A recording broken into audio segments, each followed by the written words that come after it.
Naiz irratian, bigarren kafea.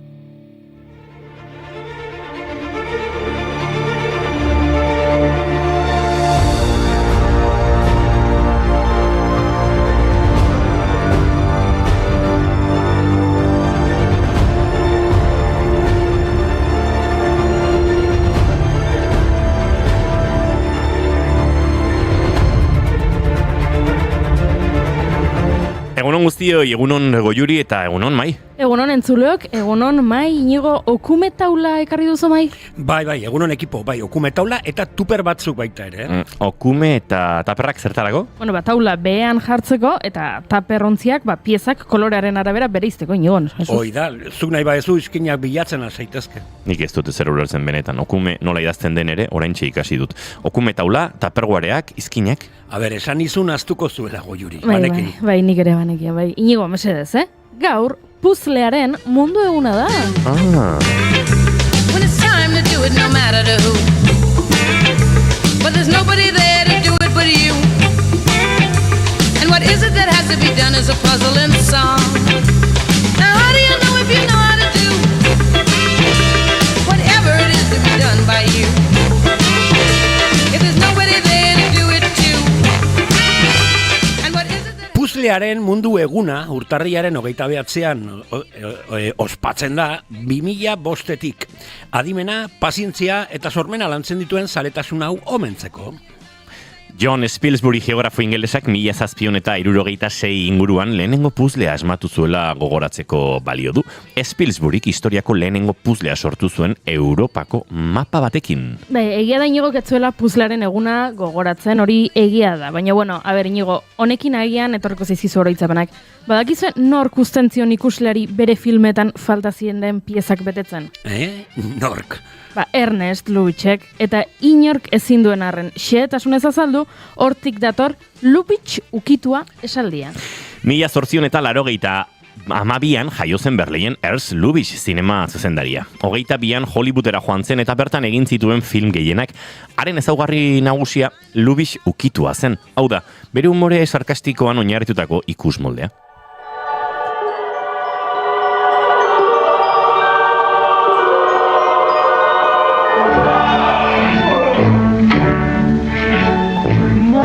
Any place can seem to be a paradise while you embrace just the one that you adore. What kind of a girl are you anyway? There needn't I don't want you to love me. I don't. an apple tree with magic To be power. or not to be. Zuzendari guztiek beti aipatzen dute Lubitsch erreferentzia puntu gisa eta adierazi dute zinema etzelainoiz berdina izan Lubitsch ukituaren ondoren. Lubitschek bere herrialdea utzi behar izan zuen beste batean arrakasta izateko. Besteekin bat ez datorren puzle pieza hura bezala. Zein tuperguar ontzitan sartu behar duzun ez dakizun hori. Zailka ezina. Zailkatzea zaila den artista bat baldin badago zalantzarik gabe gure hurrengo protagonista da. Betty LaBette. 1956an jaio zen Muskengonen, Michiganen, gaurko egunez Betty LaBette abeslaria.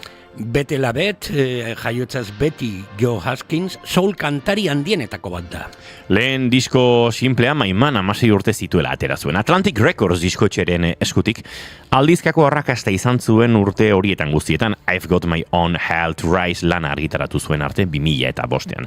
Eta nazio artean onarpen handia izan zuen. Soul, country, rock, funk eta gospel estiloen artean dabil, eta ondorioz artista zaila da sailkatzen Betty LaBette. I wanna live, I wanna give. I've been a man for the sweet expression I never give. It keeps me searching for heart of gold. Keep me searching and I'm holding keep me searching. Puzleekin bezala, artista batzuekin hau gertatzen zait. Batzutan ez dakit pieza bat zein tuperguar ontzitan sartu, eta batzutan hainbat tuperbar ontzitan sartzen dut aldi berean. Adibidez? Adibidez, sorkun. Sorkun de Rubio Ansotegi Errenterian jaio zen 77an, bere lehen disko argitaratu zuenean horrela zioen Metak diskoetxearen prentsa oharrak. Sorkunek patroiak ez ditu gustoko, ez da estilo itxien lagun, eta horrela, kantuak ez dira plano batean bakarrik mugitzen, aberatsak dira, ñabardurez beterikoak. Arazo edo konplexu handirik gabe egiten dute stoner eta hardcore eta rock eta pop eta bestelakoen arteko bidaia. Kantuaren arabera lan egiten dute, kantuak eskatzen duena gehitu edo kendoz.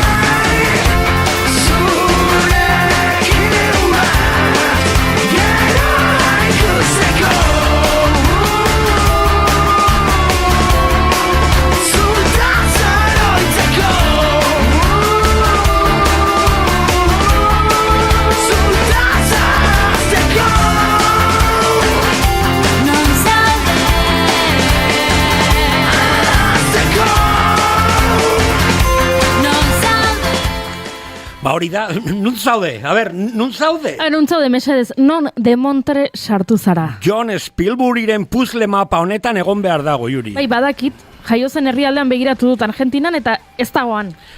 Nik Polonian begiratu dut, el polako deitzen ziotelako, eta nere ez dago. Baino, zer ari zarete bilatzen? Baurrengo pieza.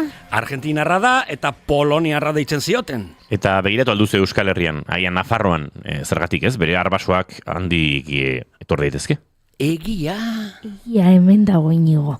Roberto Goyenetxe tango abeslaria 1926an jaio zen Saavedran, Argentinan. El polako edo poloniarra ez izenaz ezaguna zen. Ilioria eta mehea baitzen garai hartako Argentinako poloniar emigrante ugariren antzera. Goyenetxe historiako tango abeslari garrantzitsuenetako bat izan da, eta Buenos Aires hiriko Saavedra auzoan haren omenezko kale bat dago. Beraz, hementxe dago falta zen pieza! La filosofía del meta y ponga, barrio donde somos todos iguales. Yo la llamaba Luna y fue un cualquiera del barrio del infierno. Garai haietan ez zegoen hegazkinik, beraz Goyenetxeren arbasoak ziurrenik itxasontziz irten ziren Euskal Herritik, ez da. Hombre, mai badakit nora zoazen honekin. Ba, nik ez dakit nora. Ba, zehazki hori Goiuri, Euskal Herritik kanpora, baina ez dakit nora.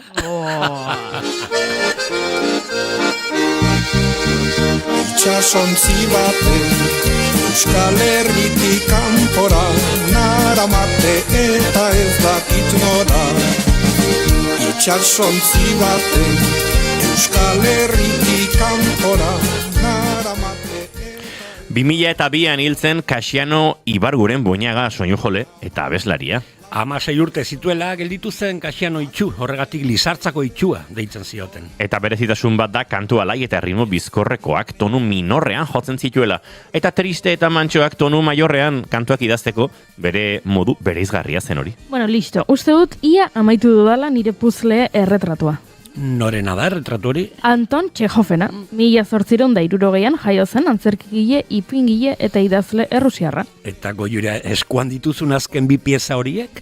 Ba, bat xampaina eta besteak gereziak, baina ez dakit zergatik. Gereziak bere antzeslan batengatik da, seguro. Gerezi ondoren lorategia. Eta xampaina hilaurretik esan zituen azken hitzengatik. Aspaldi ez dut xampainik edan. Ba, orduan puzzlea osatuta, xampaina eta gereziak. Devient plus belle, champagne et cerise, des bulles, des surprises, on rit, on s'envole, sous la lune frivole, champagne et cerise. Ba, orain behar dugun guztia, markoa jartzea da puzzleari, Horretarako honena margolarion batekin hitz egitea da. Gaur Jokin Telleriarekin hitz egingo dugu Beasaingo Aterpe tabernaren itxiera eta omenaldiari buruz, 38 urtez erakusketak egin dituen tenplua. Eta margoketetatik marrazki biziduenetara, Loa eta Laia lagun musikazaleak ezagutuko ditugu Paul Caballeroren eskutik. Eta inauterien eta ipuinaren arteko loturak ezagutzeko, Isabel Agirre Saroberekin hitz egingo dugu. Intza Gurrutxaga Euskal Herrian Euskaraz eragileko kidea ere gurean izango da, larun baterako Baionan deitu duten manifestazioari buruz hitz egiteko. Piezentzako taperrontziak kutsik badaude, hasiko algara. Bai, hasi. Markoa jartzeko egun bat osatu nahi baduzu, Azkarribili eta tera kaxatik. Egunon kartoizko arkitektura, zaleok, urtarriak 29 ditu gaur eta osteguna da. Ongi etorri guztioi, bigarren kafera naiz irratian zarete.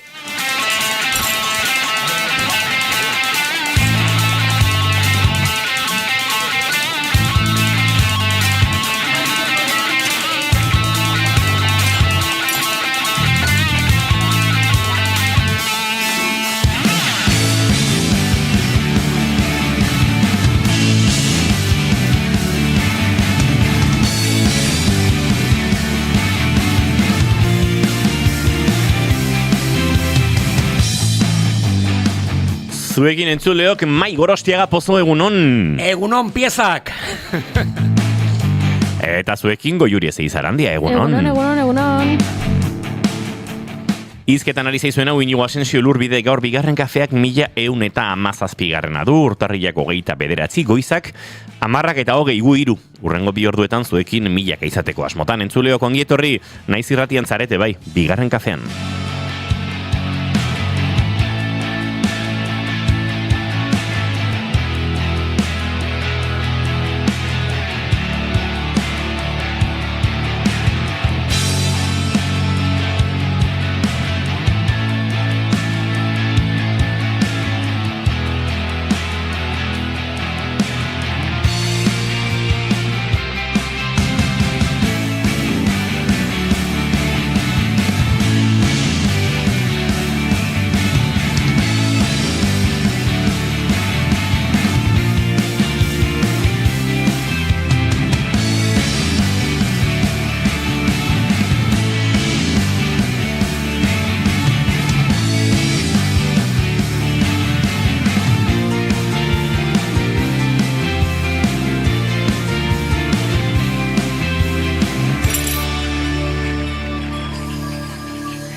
Entzuleok beti labeten Heart of Gold honekin, Neil Youngen abesti aski ezagunaren pixkat soul funk giroko bertsionekin, abiatuko dugu gorkoa, zagit osteguna da eta kantu honek gorputz hola gozo jartzen du, Keep on searching, keep me searching, and I'm going home.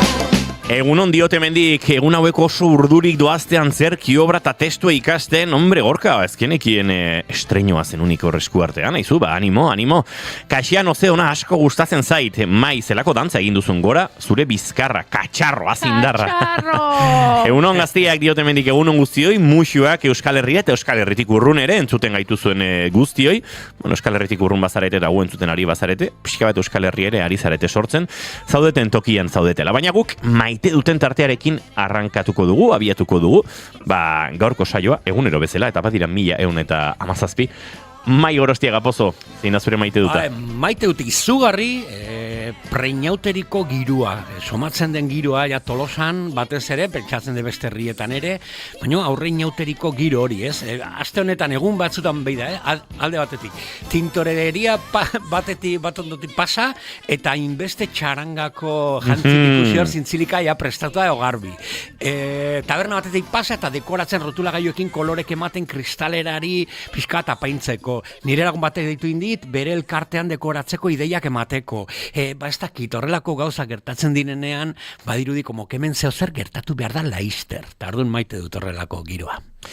Izu, guk ere maite dugu, aurreko giro goxo hori, eta dagoeneko, hasiko dira, ez dakit, hainbat Euskal Herriko inguruetan ere, baserri eskean aritzeko joerak, ez dakit izan erratzun, edo izan andoainen, edo beste hainbat okitan ere bai, konturatzerako kaldereroak, inauteak, eta bestelakoak, eta, bueno, badakizuen neguko festen, edo neguko ospakizunen, gure joera horren baitan ospakizun ezberdinak, ugari, guk, bigarren kafean badakizue oso tolosa zentrikoa garela, eta gure inauteriarekin oso txunditute ibiltzen garela, baina maite ditugu, inauteri giroko bestelako ospakizun guztiak ere, eta izue, bejondi izuela egun hauetan, dagoeneko inauteri giroan erabat murgildute ibiliko zareten hoi, edo eta prestakuntzak pixka bat aurreratuak daramatza zuen oiei bintzat.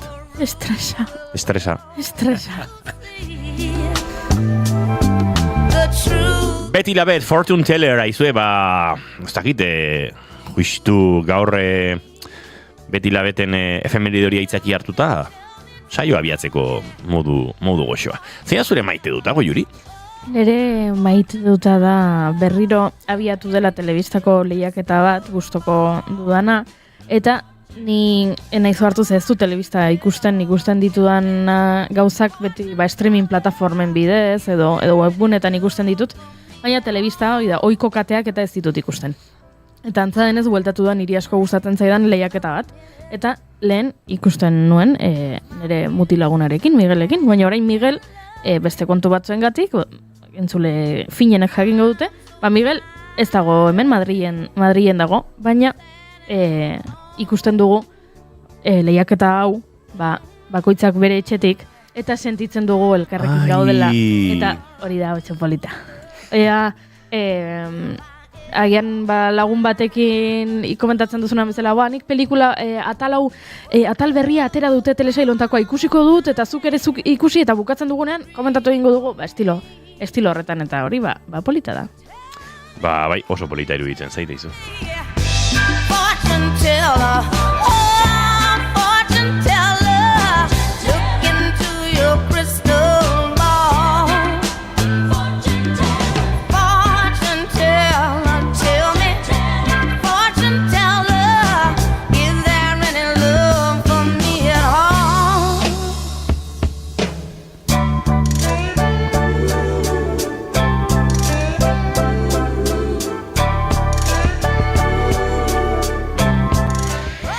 Nere maite duta, agian garaiz pixkat kanpo zen erurte betetzea, mendik 6 hilabetetara da, pixkat urruti, bestalde, olentzero pasaberri da, asko geratzen da horretarako, baina nere maite duta, tresna hau deskubritu izanari, egia esan antzeko zerbait ikusia nuen, baina atzo, Instagrameko algoritmoak egin zuen pixkat bere magia eta ekarri zidan, behar enuen, baina dagoeneko nahi dudan musika instrumentu bat, eta entzun egingo dugu, gai balin naiz ez, menabile hau entzunarazi nahian, eta ez dakite lortuko dudan. Ez dakit ba, ez du lortuko, aizue. Eta zergatik... Eskapatu egiten zait. Baina ez da boikota. Ez dut uste. Ez da boikota eta ez da zentsura. Enuke esango. Bueno, Pixkata horretik juteko instrumentu berezi bada, horrelako zer? Instrumentu berezi bat da, duela menderdi egiten ez dena, hemen bai. Ez da gizaki lortu gudan, hemen bai.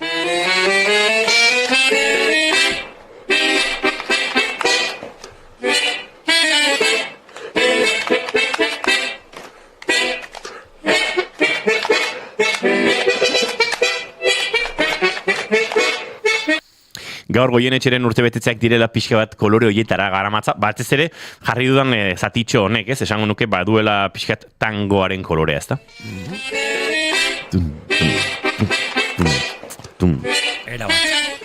Harmoneta izena du. Honer instrumentu egile alemaniarrak egiten zuen. Badagizue Honerrek egiten dituela batez ere harmonikak, ahosoinuak edo, blues giroan eta folk giroan erabiltzen ditugun harmonika gehienak eta onenak eta salduenak Honer dira, gero hor badaude gama ezberdinak eta mota ezberdinetakoak eta Honerrek ere, esan beharra dukat, kalidadea hondikoak ez diren akordeoiak ere egiten dituela. Normalan akordeio honenak italiarrek egin dituzte beti, izan Pillini, Zerosete, Paolo Soprani eta horrelakoak. Ez Gerini, Larrinaga elkartze hartan ere trikitixa zoragarriak egiten ziren. Bueno, beste hainbat marka ere desagertzen joan direnak ere izan dira, baina Italia izan da horren erdigunea, ez? Eta Alemaniak Honerrekin egiten ditu pixkat merkexagoak eta pixkat sonidoz ere, soinu joleok oso gustoko ez ditugunak, orokorrean. Baina, tira, ikusten ditugu batzutan, hola holtzetan, eta pianista batek akordea jo behar duenean pare bat abestitan, eta pianoko akordoi merke bat 500-600 eurotan hola erosita eta horrelakoak. Baina Honerrek harmoniketan bereziki oso gozonak egin ditu. Akaso norbait entzulen artean, hariko da gogoratzen, eta zera, txikitan txirula jotzen gainuenean ere, gure txirula Honer zen. Bai, txirula gehienak Honer ziren. Bai. Bai, jo dituzuen ia gehienak, bata zegoen funda berdekoa eta bestea funda naranjakoa. Urdina naukan nik? Urdina, bueno, ez dakit igual ere, bai. Bat zan pieza batean, eta bestea bi pizetan askatzen zen. Bai, garbitzeko eta erosogoa. Hori da, erosogoa, eta hori zen pixkat proago. Bai. Bai, pixkat hobea zen. 3 piezakok ere. Hirukoak ere bai. Mugitzeko, bai. Hori ere bai. Agian, bai, behat txikian, bai, semitonoak eta egiteko, eta... Re, do, si, la, si, do, la, si, sol. Re, do, si. Bai, holaxe. Instrumentu honek harmoneta izena du, eta tira, badamenderdi ez dela egiten, bada pixat akordeoia eta harmonikaren bideko zerbait. Putz egin bartzaio harmonika bati bezalaxe, baina gero, esku artean, imaginatu, talo baten formakoa dela, zuk taloa aurra daramazu, eta inguruan geratzen da, zirkuluaren gainontzekoa. Eta hor, baditu, 18 bat botoi, eta horiek jo daitezke. Akordeak egin daitezke, harmonikarekin ez bezala esan behar nuen, bueno, berez harmonikarekin zulo bat baino gehiago batera putz egin daitezke, kontua da zuk ez duzula aukeratzerik zein akorde egiten duzun. Putz egingo duzu, 3 zulo egiten, eta horre ekiko dituzu, sol, si eta re, esaterako, juri. Re, do, si, sol, si, re, ekiko duzu. Baina kasu honetan zuk aukera ezakezu zein harmonia egin, eta horren gainetik melodiak jo. Bi gauza horiek batera egin, hori harmonikan ezin da egin. Eta, akordearekin alderatuta zer dauka, oso eramangarria dela. Menderdi ez dela egiten, atzo agertu zen Instagramean, eta gaur goizean, okurritu zait, zoritxarrez, Walapopen begiratzea. Ea harmonetarik baute zegoen. Eta bakarra dago Wallapop guztian. 250 euro balio ditugu. Zemat? 250. Ino, ez daukazu dirurik. Ez daukat, baina norbaitek baldin badukat, aparitu nahi badit, harmoneta Honer egoera ezin hobean, dituen urteentzat, 1960 da, oso kontserbazio egoera honean, bere kutxa originala mantentzen du, oso arraroa da topatzeko instrumentu vintage eta kolekzionismokoa. Aizu barkatu, bida, honek gogoratzen dit, askotan jendeak esaten didanean hau. Zertereko behar dezu, barkatu nola, ez ditudan jotzen 40 kontzertu urtean, han eta hemen, baina nahikoa... Nola ez ditudan jotzen 10 instrumentu musikal... Horregatik ja nahikoa badituzulako. Hori gero sonorizatu egin, berda? Hori SM57 batekin kategorian sonorizatuko da, eta SM48 batekin ere bai. Aizue, zesango izuet, uste dut hau nire buruan sartu dela, eta orain txez, dirurik ez daukat, baina momenturen batean, harmoneta hori, nire izango dagoeneko, nire Wallapopen, badago favoritoen artean. Piragua, mikrofono, eta instrumentu musikalen favoritoen zerrenda horretan. Venga, datorren astean lortzen dugun itxulapiko webguneko kideekin elkarrizketa bat egitea, eta berai eskatuko diegu crowdfunding kanpaina jartzeko zuretzako. Izu, bida, oso ondo iruditzen zait. Hementxe zer dio Gorkak, bai, maitasun lehiaketako sari banaketa, nire itzaizkit asko gustatzen inauteriak. A ber, Gorka, gerozte ongizenean ona etortzen zara, zoroaren modura. Oh, amor, goiuri, amor. Harmonika, nik tokadiskoa, egia da, atzo Gorkak jarri zuen uste du gure txatean, ez? Disko, bai, tokadisko, ez da ginoa esaten dana, euskeraz tokadisko sari zen bate jarriko zaio, emango zaio, baina nik ez dakite hori zeinen. Bueno, kontua da, Gorkak erosi behar duela, baina uste dut bigarren eskukoa, ez da, Gorka zuere hor bazabiltzala bigarren eskuko mundu horretan, bila eta bila. Espero dugu, laizter topatzea. Baina guk aurrera egin behar dugu, gure gaurko lehen gonbidatua aurkezteko.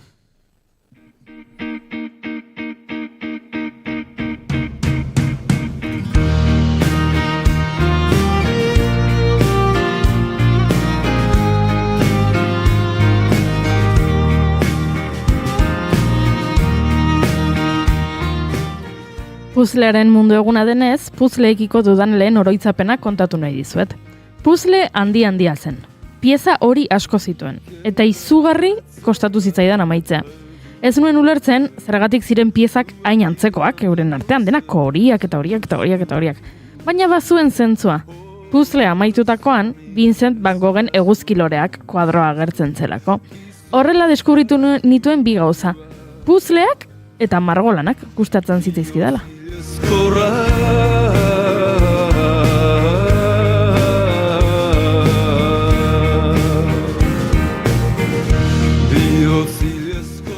Gure hurrengo gonbidatuari ez dakit puzzleak gustatzen zaizkion, baina margoak izugarri. Jokin Telleria ataungo behasaindarra oso gaztetan hasi zen margotzen eta baita lehiaketak irabazten ere. Beste lanetan ibili ondoren, Xunai denda iriki zuen eta pintura klaseak ematen aritu da. Gaur, bere ibilbidearengatik galdetuko diogu noski, baina taberna bat izango dugu mintzagai, Aterpe tabernaren agurra.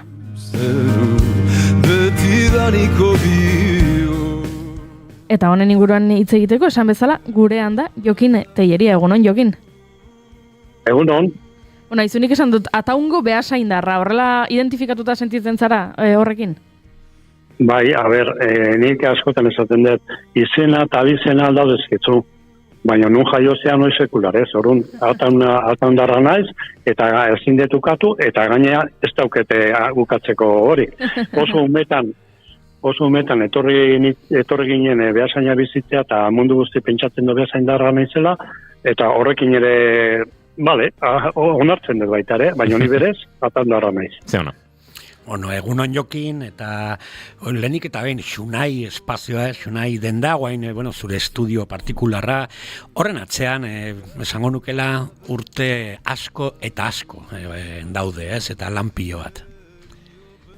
Bai, urte batzu dare, nik oso umetan hasi nintzen margotzen, eta enpresa baten lan egiten nuen, baina gero ikastaroak hartzea joten nintzen, ezkenen enpresa hori itxizanen erabaki nuen beste apustu bat egitea eta klasek ematea. Klasek ematen jardu naiz, zehatz, ia bete-betean, 30 urte inguru, baina aurretio laneren ibiltzen izen ere, arratsaldetan batzen jende baten aizola ikastarok eta hartu, eta gaina diputazio kontrolatzen zituen ikastaro batzuk 20 orduko, eta nire ibiltzen itzen batea eta bestea ikastarok ematea juten. Ia ofizialki, esate bateako, ia profesional bezala autonomo inda, automono, hasi nintzen noin dela 30 bat urte inguru. Errex esatea. Eta goi, 30 urte inguru, baina Aterpetarna 18 irekia, ez? Zu horre bai, aztapenean beti, laguntzen Txomin eta Rolari, larun baten elkartu ginen, ez? Itxieran edo, ostiralen izan zan izugarrizko menaldia. Nola esan, ze suposatzen du, margolarientzat, kulturzalentzat, horrelako tenplu bat, Aterpe tabernan ibilbidea? Nik izugarri eskertzen dietea hiri, eta gaine esaten dute etorkizuna idatzita daula, hoi esan zian behin batek, eta agian baliteke batzatik, nik oso zea dauket, arraroa dauket, esperientzia berezi dauket, eta ez, etorkizuna idatzita dago, honek badirudi baiez, honek ze kasualidatea, tabernari Aterpe jartzea, honek 38 urtetan, arteari Aterpe eman dio. Eta netzako izugarri da, horrek balio do, hasi berrintzat, askotan ez gau sartzen nunbaitxe erakusketa jutea, edo galeri batea, edo hori, eta hori netzako bide bat irikitzea da, eta izugarri eskertzen diet, Txomini eta Aurorari induten lan izugarria. Bai, Txomin Ferreira eta Aurora Rodríguez, ez dakit hor tinko ibili dira, ez? Erakustaldi batetik bestera, permanente izan dira erakusketa jarraian, hainbeste pintore pasa dira pasazarete hortik, ez dakit oso politia izan zan larun batekoa, gu adibidez, Tolosako batzu juten ginen, gure garaian, nik ipuina kontatzea, pinturarekin eta poesiarekin, arte disiplinak ustartzen, izugarrizko rekuerdoa daukagu, eta esango nukela, pareta horietan, Euskal Herriko kultur zatitxo bat badagoela, ez? Noske, baiez. Hortik izugarri jende pilo bat mordoa basatu gea, eta lehen esan dut hasi berrintzako trampolin bat o bultzada bat emateko leku bat izan dela, baina eske hor, pasaudie baitare artista izendunek ere bai. Hor, lehen da bizikoa izan zen Jesus López Zuleta, behasainen bizi dana, hori izan zen lehenengoa, eta gero hortik aurrea, gehiago, eta Jesus López Zuleta bezala ezautzen deuna, hori profesionala izan da, baina jubilauta da, baina hor jarraitzen du baita margotzen, eta hor, Zumeta, Irene Lafit, Olosarrak epeldetarra bian aiei, euritarrez juntzienak, hor jarraitzuten, gero, Oteizan anai bat ere bai, jende, izen ondiko jendeare pasatu da hortik bai. Ez eta gehiago izan dien, barkatu, ez eta jende gehiago izan dien, ziberri eta hori, eta netzako hori izan da bultzada izugarria. Bai hori, artistekin hitz egiten bai, ez askok, igual gazte garaian, astapenean, irabazi zuten, edo finalistak gelditu ziren, edo hor jarri zituzten bere kuadroak, eta 30 urte pasata jarraitzen dira hor tinko, bere estudioekin eta bere artekin. Hori ez dakit, asko, baratza bat, ez? Bai, hori da, horratzi jarri eta gero handitzu. Bai, zuk esan dezula. Ikuspegi bat, baratza bat, hori da. Landatu eta gero hortik aurrea handitzen jun. Baina jorra ben berda, baratzare jorra ben berda. Eta beste fruitu bat dela Goierriko artisten erakustaldia, edo urtero egiten dena, edo beste adar batetik jaiozera, beste baratza batik eta gero batu. Guk oin dela, ez emat urte izango die, 30 urte edo izango die, sortu genduen Goierriko inguruko artista batzuk, eta orduan ekitaldi dezenten txegin usten gaztego ginen, noski, eta egiten ziren erakusketatik aparte, beste modida batzu, tailer batzuk eventolatzen ginen, muralak egin usten, beste horti sortu zen, gero pixkanaka, alpertzen juinien, ozartzen juinien, pixka gutxigo, eta gelditu ginen gero erakusketak inbakarri. Erakusketare pixka bat, noiz behin kentzen gendun, eta batek esan zuko, eta gamonetan zeatek ez dugu bentien erakusketa bat. Run hau da, laugarren uste dela, egiten deuna urten, Goiartea o Goiarteko taldeko. Eta hemen juntatzen betik ingurukok, betik euten da baitare tanpoko nemate gurekin urteetan dabiltzenak, baino bertako gizaten ia denak.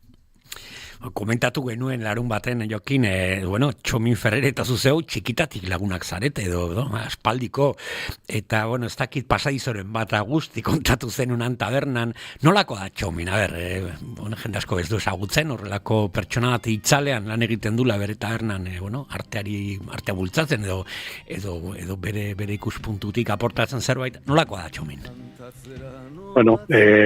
Txomin da oso langilea, nik hau umetatik ezagutu nun, batzatik, nire atxonamonak bizitzen baserritio, eak torri zien bizitzea aldameneko txebatea, eta umetatik ezagutzen dut. Alkarrekin tailer baten lanen ere bili ginen, netzak bizten die oso langileak, horretik irten duen bezala, etorri zien utxetio, zuarrizko zein duen. Eta beak, ikusten zaio sensibilidade handiko persona dala, lehengo unkitu zan, omenaldiko garaien unkitu zan, eta horrek esan nahi do, sensibilidadeko persona batek, sensibilidadea dukenak olako artelanak eta kultura ekitaldiak bultzatzeko beti prez dagoela. Horrela egonda, urtetan ibili da hori bultzatzen, eta lehen esan dezkon bezala, erakusketa bakendu eta besta bajarri. Nei, taberna batek baino gehiago jatetxeetan jangelan eta hori esan dira, hemen kuadro batzu jarri eta baino hori ez da erakusketa jartzo da tabernea dekoratzea. Honek antolatzen zitun erakusketak, bat bukatzeako bestea preste ukitzezon, beha kartelak prestatzen zitun, eta gero harremana jendekin moitu da izugarri batekin da bestekin jendea erakartzeko beregana. Netzako bi persona zoragarri izan dira, bai Txomin, gu beti Txomin ezagutu dugu, txiki-txikitatik ezagutu dut Txomin, baina Aurora ez. Baina Aurora netzako izan da apoio bat. Apoio izugarrie, zatik hemen askotan bat esaten dugu, baina aldamenen apoiatzen donak eta isilin juten dienak ondio balore berdine edo ondigo izaten da. Ze polita esan duzuna ez, gauza bat dela taberna dekoratzea, eta beste gauza bat da erakusketa bat itea taberna baten ez. Gaine, nigoatzen naiz beti argia nola zaindu dute ez, beti fokok eta tabernako argitasuna zegoen enfokatuta kuadroetara protagonismo emateko kuadroei, eta ez barrari edo beste lekuk edo susartzen zinenean lehenengo atentzioa zan kuadro bakoitzak, eta segunek erakusketa modu batez edo beste batez argitasun hori. Hori ez dakit, maitasun handia dago horren atzean. Noski baiez, maitasuna handie, eta gainean beste gauza, tabernan, beti taberna zer izatea, pote bat hartzea edo hasialdiko leku batez, edo bai, eratea, gaizki izan da, baina eratea. Eta horreak juten zan jendea, eunero, noiz binka juten zana, eta paretatan arte ikusten oitzea, hori kultura sortzea irutzezat izugarriez, eta gaurko honen, esanen joenen ia jendeek, ia kritikatxo, bai, ia esaten dute, pintura hau ez oso ondo ikusten, beste gehiago gustatzezat, ia kritika egitearea usartzen zirela. Horrek esan nahi du, kultura sortu dola jende artean. Alaxea bai, eta porteria auzoa seguro ez dakit, arte zaletasuna bultzatu inda hor. Haizu Jokin agurtu baino lehen, badaki, jubilazioa medio, lekukoa pasa duzula, behasain goinauteritan, ni badakizu, zerbait berezia prestatzen zen, urtero, eta horten toka zaio beste bati, zure aholkuekin edo, baino lekukoa pasa duzu, ez Jokin? Bai, ez, joterik ez, festak. Festetan, bai, Mari jetxire eta zaizun, bai, ez dakitzen maturte martzen, amazei, ez dakitzen maderremen, nik egin izan dut orain arte, Marin Pampina esate bateko, Pampina ditzen du, Marin dama, eskultura bat bezala da, tamaino naturalekoa, eta hoi, festan hasieran, festen zan, eta zuta juten zan, eta gero, erretzen zanen, urtero erreintzen zan, urtero berrien barri izaten da, eta gero agertzen zan, zona bat, balkoien Mari, azaltzezan balkoien, pregoia botaz. Eta hori izaten da festan hasierakoa. Da, aurten, testigo paso duan, hemen diaurra espero duentia, molden bidez, da, urtero berrietia eta gero horretzeko, piztan gorrentzen dala, bai. Kristolan horren atzean, eta aterpeatzean Kristolan ere, langile hutsak zarete, mila esker Jokin, bezarkada estuena Txomin eta Aurorari, eta ea sortzen direla tenplu gehiago etorkizunean Euskal Herriko dendatan, tabernatan, edo zein txokotan, ez da? Bale, hori da, beste norbait testigo hartzen dion, niko hain testigo bestarati paso dion bezala Mari eteko, besta batek hartu dezala baitare testigue atorpe betzelako apustu bat indezan. Baina hori, zaila izango da, Txomin da Aurora gainditzea ekitaldioetan, bazatik, hoi konstantek izan die, konstantek. Oso esker handie behar da horri eman barrekoa. Eskerrik asko bihotzez, guretzat tartetxo hau hartzeagatik, eta tira, Jokin Telleriarekin hartu dugun tartetxo hau bezadila azkena izan, eta aitzaki gehiago ere topatuko ditugu, erretiro giro hauetan ere. Jokin, besarka da ondi bat, eta laizzer arte? Besarka da ondi bat, eta eskerrik asko zuei ere, bastatini beti esaten dut. Hitz egiteztan zerbaitetaz badirudi ez dola existitzen. Eta guk, zorionez, zoritxarrez, behar deu pizkat zabaltzea kanpora, mediotan da pizkat agertzea, bazati bestela hilda gelditzen da. Horren, esker handi batzuei, aukera hobe emateatio izteintzeko, eta baitare, Txomin da Aurora gogora oazitzea jatik. Eskerrik asko Jokin, zain dozko. Speaking words of wisdom, let it be. And in my hour of darkness, she is standing right in front of me, speaking words of wisdom. Let it be, let it be, let it be, let it be, let it be. Whisper words of wisdom, let it be. And when the broken-hearted people living in the world agree, there will be an answer, let it be. But though they may be parted, there is still a chance that they will see. There will be an answer, let it be. Let it be. Beatles taldearen Let It Be, 1970 urtera egin dugu jauzi bapatean, eta norbaite pentsatuko du, zergatik kantu hau hemen? Bueno, eneko Iturbe datorrelako, kantu mitiko batzuen inguruan aritzera, baina batez ere artistek akaso hainbeste maite ez dituzten kantu mitikoen inguruan aritzera. Eneko Iturbe, egun honetan gitorri? Egun hon, bai. Ze pasatzen zaio Let It Berekin Beatles taldeari?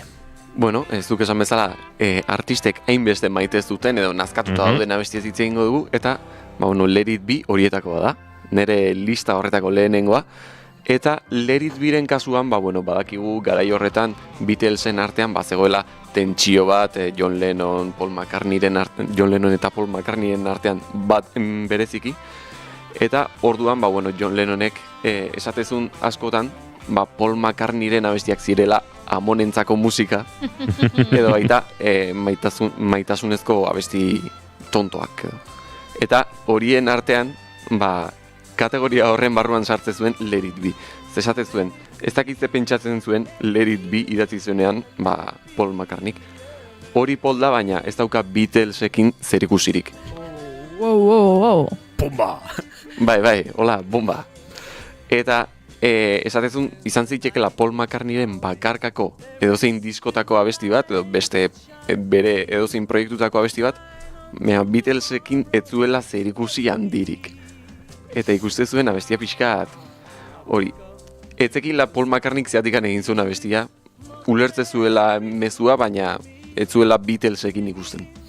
Nik uste dut John Lennonek ez zuela ikusi Sesame Street edo Sesamo auzoko atal batean parodiatu zituzten Beatlesi, abeste honekin aldatzen pixka bat eta zan letter B, B letra, letter B, umek ikasteko idazten edo B letra nolakoa zen. Eta muñekok ziren hile luze dunak, imitatzen Beatlesi, eta ziur nahi, John Lennonek ikusi bazun hori, esaten duzu, eskerrik asko Pola hori ez da datik, porque Sesamo Streeten agertu gara.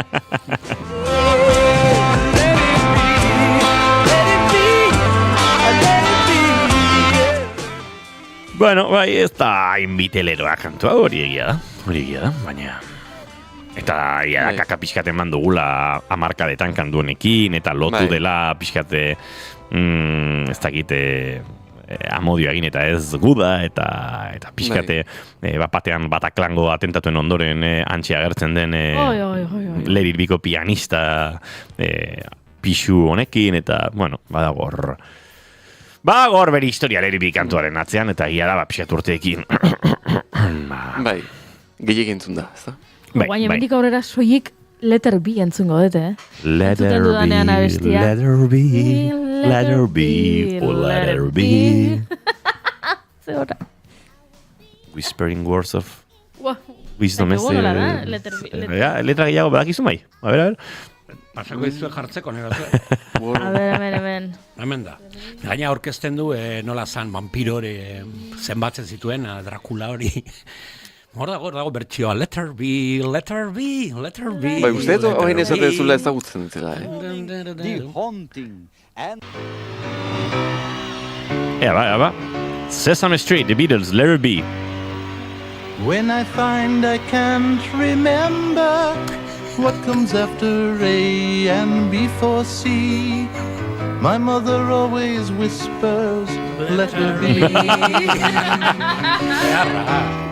She told me B starts big and bad, and ball and bat and battery.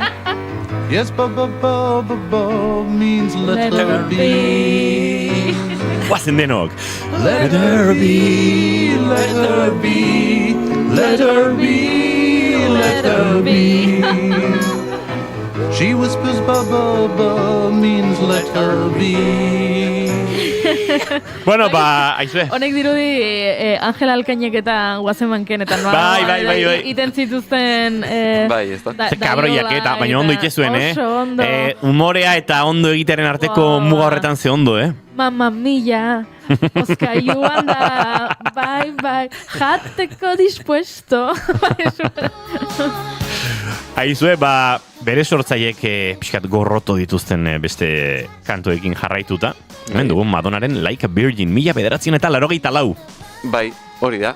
Madonnak esan zuen 2008an elkarrizketa batean, 30 milioi edo horrelako zozer beharko zuela berriz ere Like a Virgin besteko. Eta baita esatezun, jendeak pentsatzezula bera kalea irteten zenean, Like a Virgin ero bere abestiak entzun nahi zituela, nola baite bera arrakastatzu egin zutelako. Eta berak esatezun, normalean Like a Virgin entzun nahi dudala pentsatzen dutela, baina hori ez dela horrela. Ze justo abesti hori, ez dela bere gustokoenetako bat. Hala ere, Celebration Tourrean abestu zuen. Bai, hori da. Duela gutxi. Bai, duela gutxi, hori da. Orduan pentsatzen dut 30 milioi. 30 kilazo erori zien. Pentsatzen dut ordainduko bira horreko 30 milioi sortuko zituen gehiago ere, bai. Bai, seguraski. Alare, Madonnak gehien gorroto duena bestia, ez da Like a Virgin. Ez, badago diskonetan gainera, beste bat. Garai urte berekoa, hori da, disko berekoa. Gehiago gorrotu dena.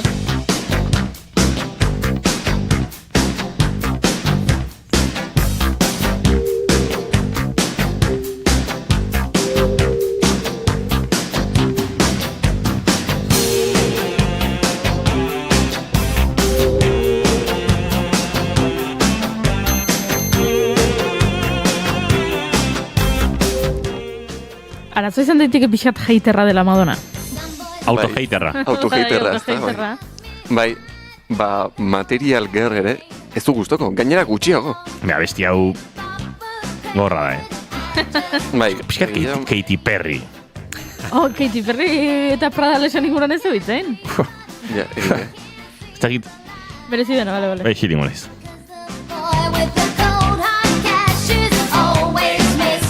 Nik ulertzen dut zergatik Madonnak gorroto dena besti hau. Bai, baina berak esaten du gehien bat letraren gatik. Bai, Bai, ze ematen duenez, letra honetan esaten da, bera materialista badela, bitxiak nahi dituela, ez dakiz zer, eta Madonnak pentsatzen du bera berez ez dela materialista.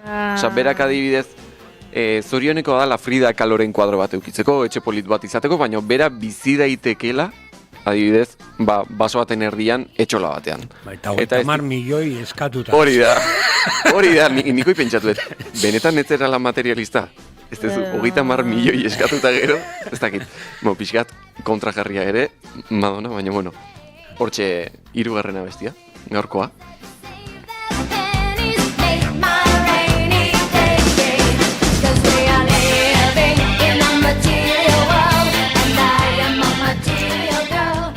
Gogortxu, bai. Baina, urrengoa ere, kontuan hartzekoa da, ze hau ez dugu igual hain gorrota garri edo sentitzen, nahiko kantu mitikoa da.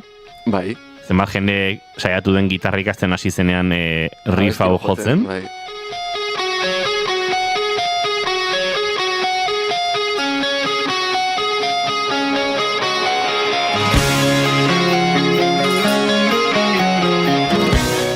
Slash gitarra joleak Magazine Q-un 2005an utzi zuen titularrak mamia daukaeneko. Bai.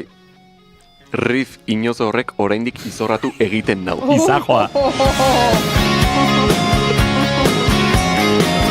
Baina lerroburu gehiago utzi zituen Slashek. Bai, izan zen elkarrizketa nahiko potentea, Esan duke. Bai, ematen duenez, Slashek abesti hau, ez dakik konturatu zerten, baina ez zaio batero gustatzen. Garbi geratu zaigu. Bai, eta ematen duenez, bera abestia konposatzen hasi zenean, abesti hau egiten hasi zirenean, beraz zegoen besteik gabe, entxegu bat baino lehen, riff hau jotzen, besterik gabe, beste dozer gauza jo lezakeen bezala. Orduan, beste taldekiek ikusi zutenean, eslaztear egiten ari ziren, izan zuen, guazen hori abesti batean bihurtzea.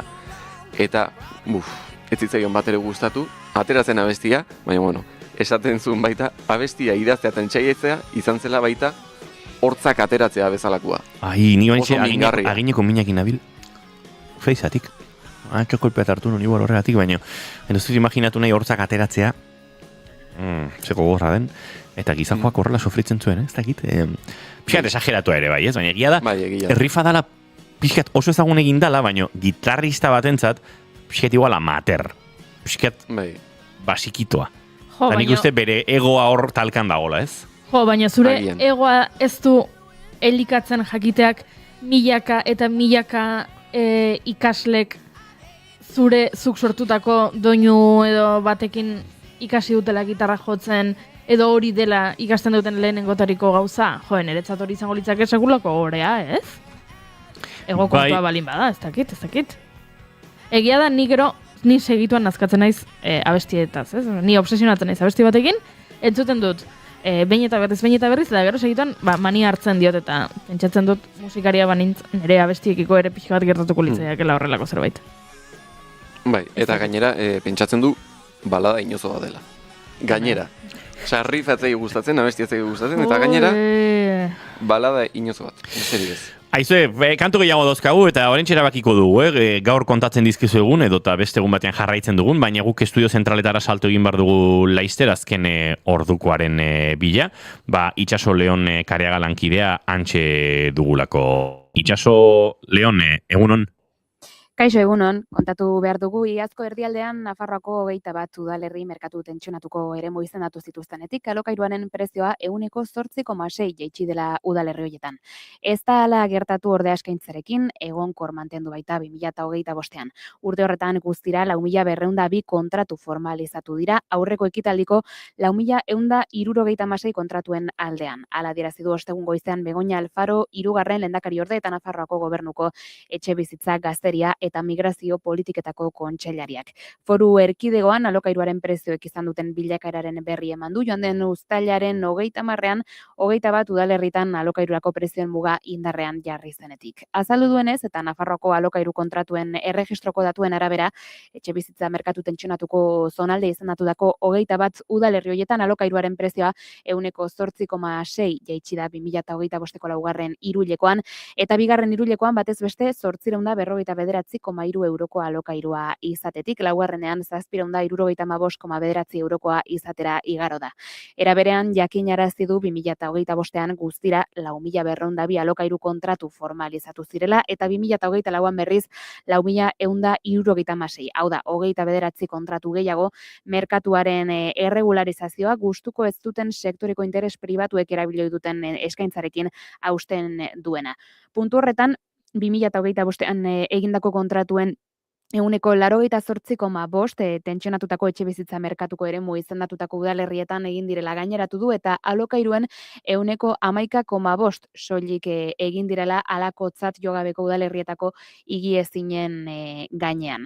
Eta beste kontu bat gaur ere protagonismoa hartu duena, Osasun Sailak iraungitako txertuen banaketari buruzko azalpenak eman arren, zalantza eta galdera berriak piztu dira. Alberto Martínez sailburuak akats larria dela esan du, bereziki Osakidetzako 13 esietatik 12 banatu direlako iraungiak zeuden txertoak. Hedabideen aurrean, Alberto Martínezek onartu du akatsa larria izan dela eta barkamena eskatzen diela eragindako familiei. Ikerketa abiatuko dute, gertatutako argitu eta arazoa ze puntutan den ebazteko. Lore Bilbao, Osakidetzako zuzendaria. Pizkat harrigarria izan zen ez gertatzea leku bakar batean, baizik eta leku gehiagotan, eta hori ondo aztertu behar dugu. Dosia pazientearengana heldu aurretik 5 kontroleko bidea izaten da, banatzailearen biltegia txertoak jasotzen dituzten osasun zentroak edota txertoak banatu dituzten 50 bat erizain. Guzti hauek iraungitze data begiratu behar zutela esan du. Bigarren zalantza Osasun Sailari dagokio, Ser irratikatean Alberto Martínez sailburuak onartu zuen Errenteriako osasun zentro batean urtarrilaren 15ean piztu zela arreta. Bi edo 3 egunetan jakin zuten iraungitako txertoa beste leku gehiagotan banatua zutela. Han preferido crear desasosiego en vez de contribuir a la tranquilidad, y además he de decir que ha estado manipulando incluso la conversación. iraungitako txertoaren berri urtarrilaren 15ean izan zen, urtarrilaren 27ean hasi zen Osasun Saila iraungitako txertoen berri ematen hau jaso zuten pazientei, eta ez da ausazko eguna hau. Asteazken horretan EH Bildu kaferari buruzko galderak erregistratu zituen Eusko Legebiltzarrean. Ostera etorri dira Osasun Sailaren azalpen publikoak. Eta informazio praktikoari ere begira jarriko gara, izan ere duela minutu eskas trafiko zuzendaritzak bideko lan batzuen berri eman du, hain zuzen Gipuzkoa 6 bat errepideko 12. kilometroan Azpeitialdean txandakako zirkulazioa ezarri baitute bertan. Eta gainera murrizketak dituzte 3 metro baino gehiagoko ibilgailuek. Eta arreta eskatu dute ere hainbat puntutan, gaurko egunean zehar espero baita trafiko eraginak izatea Bilbo eta Gasteiz inguruetan traktoren kontzentrazioa dela eta. Kontu hoiekin ere adi egongo garela aurreratuko dizuegu, Egoibelategi lankidea kalean baitugu, eta besterik gabe mentxe utziko dugu oraingoz behintzat informazioaren eguneratzea. Eskerrik asko itxaso Leon, eguerdiko 12etan informazio gehiago eta guk ere gertutik entzun eta bizena izango dugu Egoibelategik dakarren testigantza eta bertakotasun hortatik gure informazioaren arian ekartzeko duen. Aurrera egingo dugu bigarren kafean entzuleok 11:05 minutu ditugun honetan.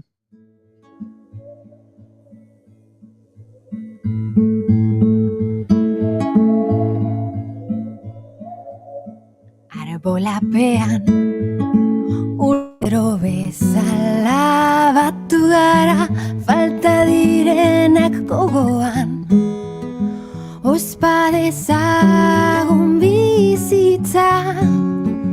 Gaur gauean, gaur gauean, gaur gauean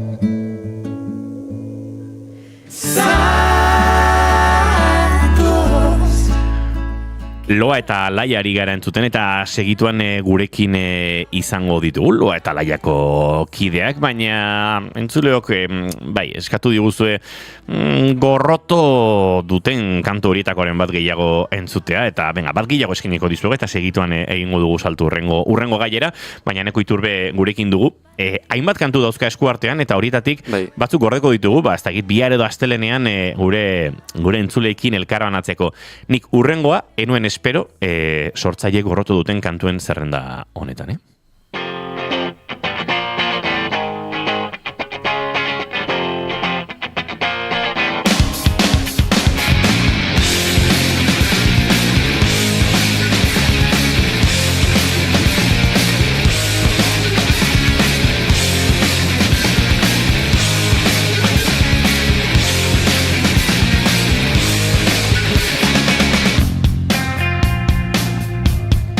Benetan, Bai, eta gainera oso gorroto fuertea, Kurko Benek abesti honekiko harreman toksikoa izan zuen, egia esan.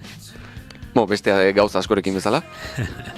Eta abesti honekin gertatzen zena hainbestetan jarri zutela irratian eta MTVn eta garai hortako medioetan, Kurko Benek nazka hartu zion abestiari eta adibidez kontzertuetan etzen abesti hau jotzen. Batzuetan abestia jotzen hasten zirenean Kurko Benek aldatu egiten zuen, akordeak aldatzen zituen, letra aldatzen zuen, desafinatzen hasten zen, eta hasten zen nolabite abestia zapuzten. Eta orduan, hor ja nabari zen kontzertuetan bakarrik, ez bazen jotzen, etzelako jotzen, eta jotzen bazen, jotzen zen moduan gatikan. Beraz, bai, Kurko Benek abesti hau benetan gorrotu zuen.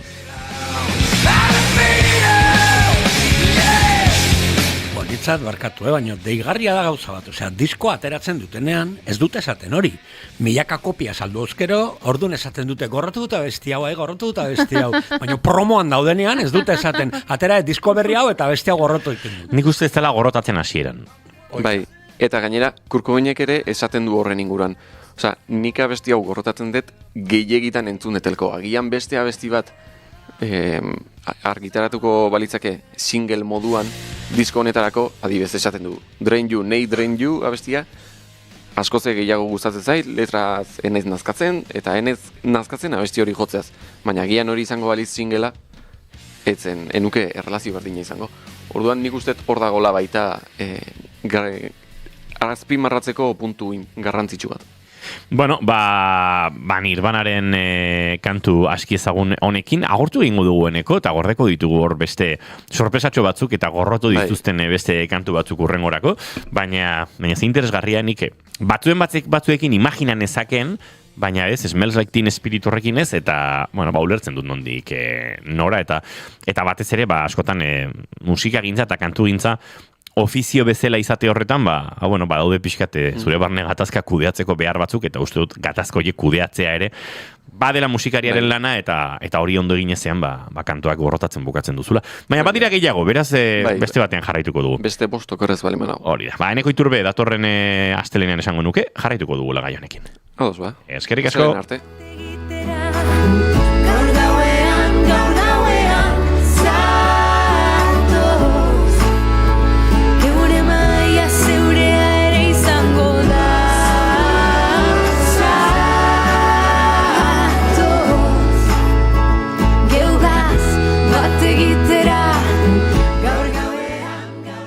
Son Goku, bere biziko espioiak, Artz txiki, Asterix eta Obelix, Lazkao txiki, Papirus, Xerezade printzesa, Autobus magikoa, Doraemon, Sakura kartak Sakura, Tintinen abenturak, euskarazko marrazki bizidunekin hazigarenok nostalgia puntu batekin oroitzen ditugu.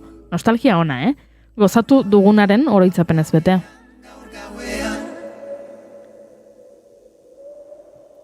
Bada, gure seme alabek, ilobek edo lagunen umeek ere hori esango dute azten direnean, badituztelako kalitatezko marrazki bizidunak euskaraz.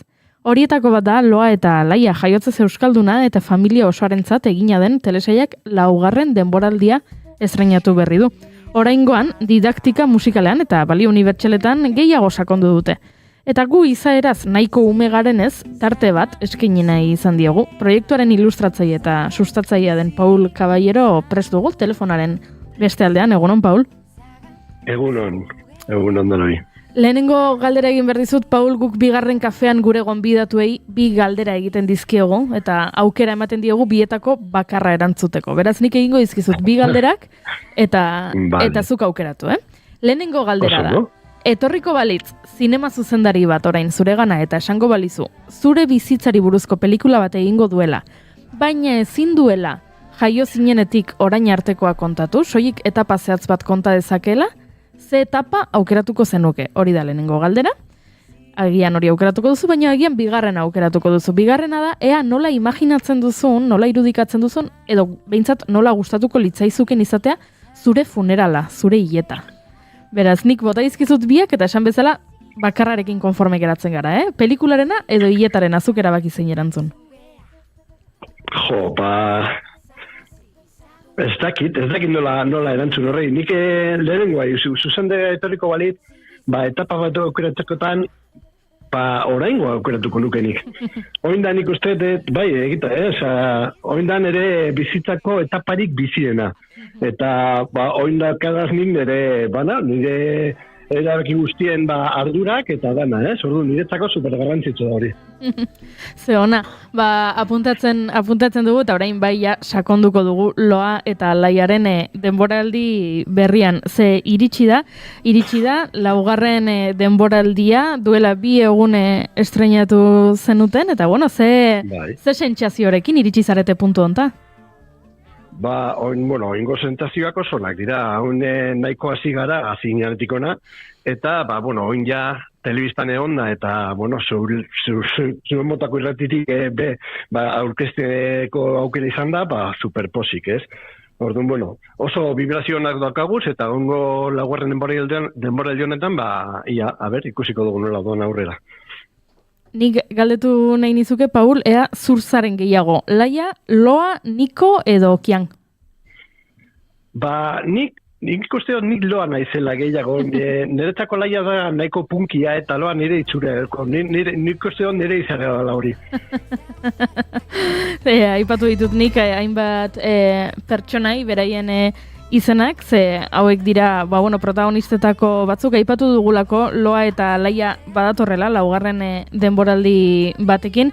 Estreinatu zenetik, ikusle asko batu dituzte, ikusle arpidedun, eta baita entzule ere, zenik aipatu dut, musika dela oinarrietako bat, euskarazko marrazki bizudunak dira, baina baita musikarekiko zaletasuna sustatzen duten marrazkiak dira, eta abestiek sekulako arrakasta eduki dute, herrietan entzun ditugu festetan, leku guztietan, beraz loa eta laia aurkeztu nahi genizuen gaurkoan, eta zuekin komentatu zer dakarren laugarren denboraldi honek.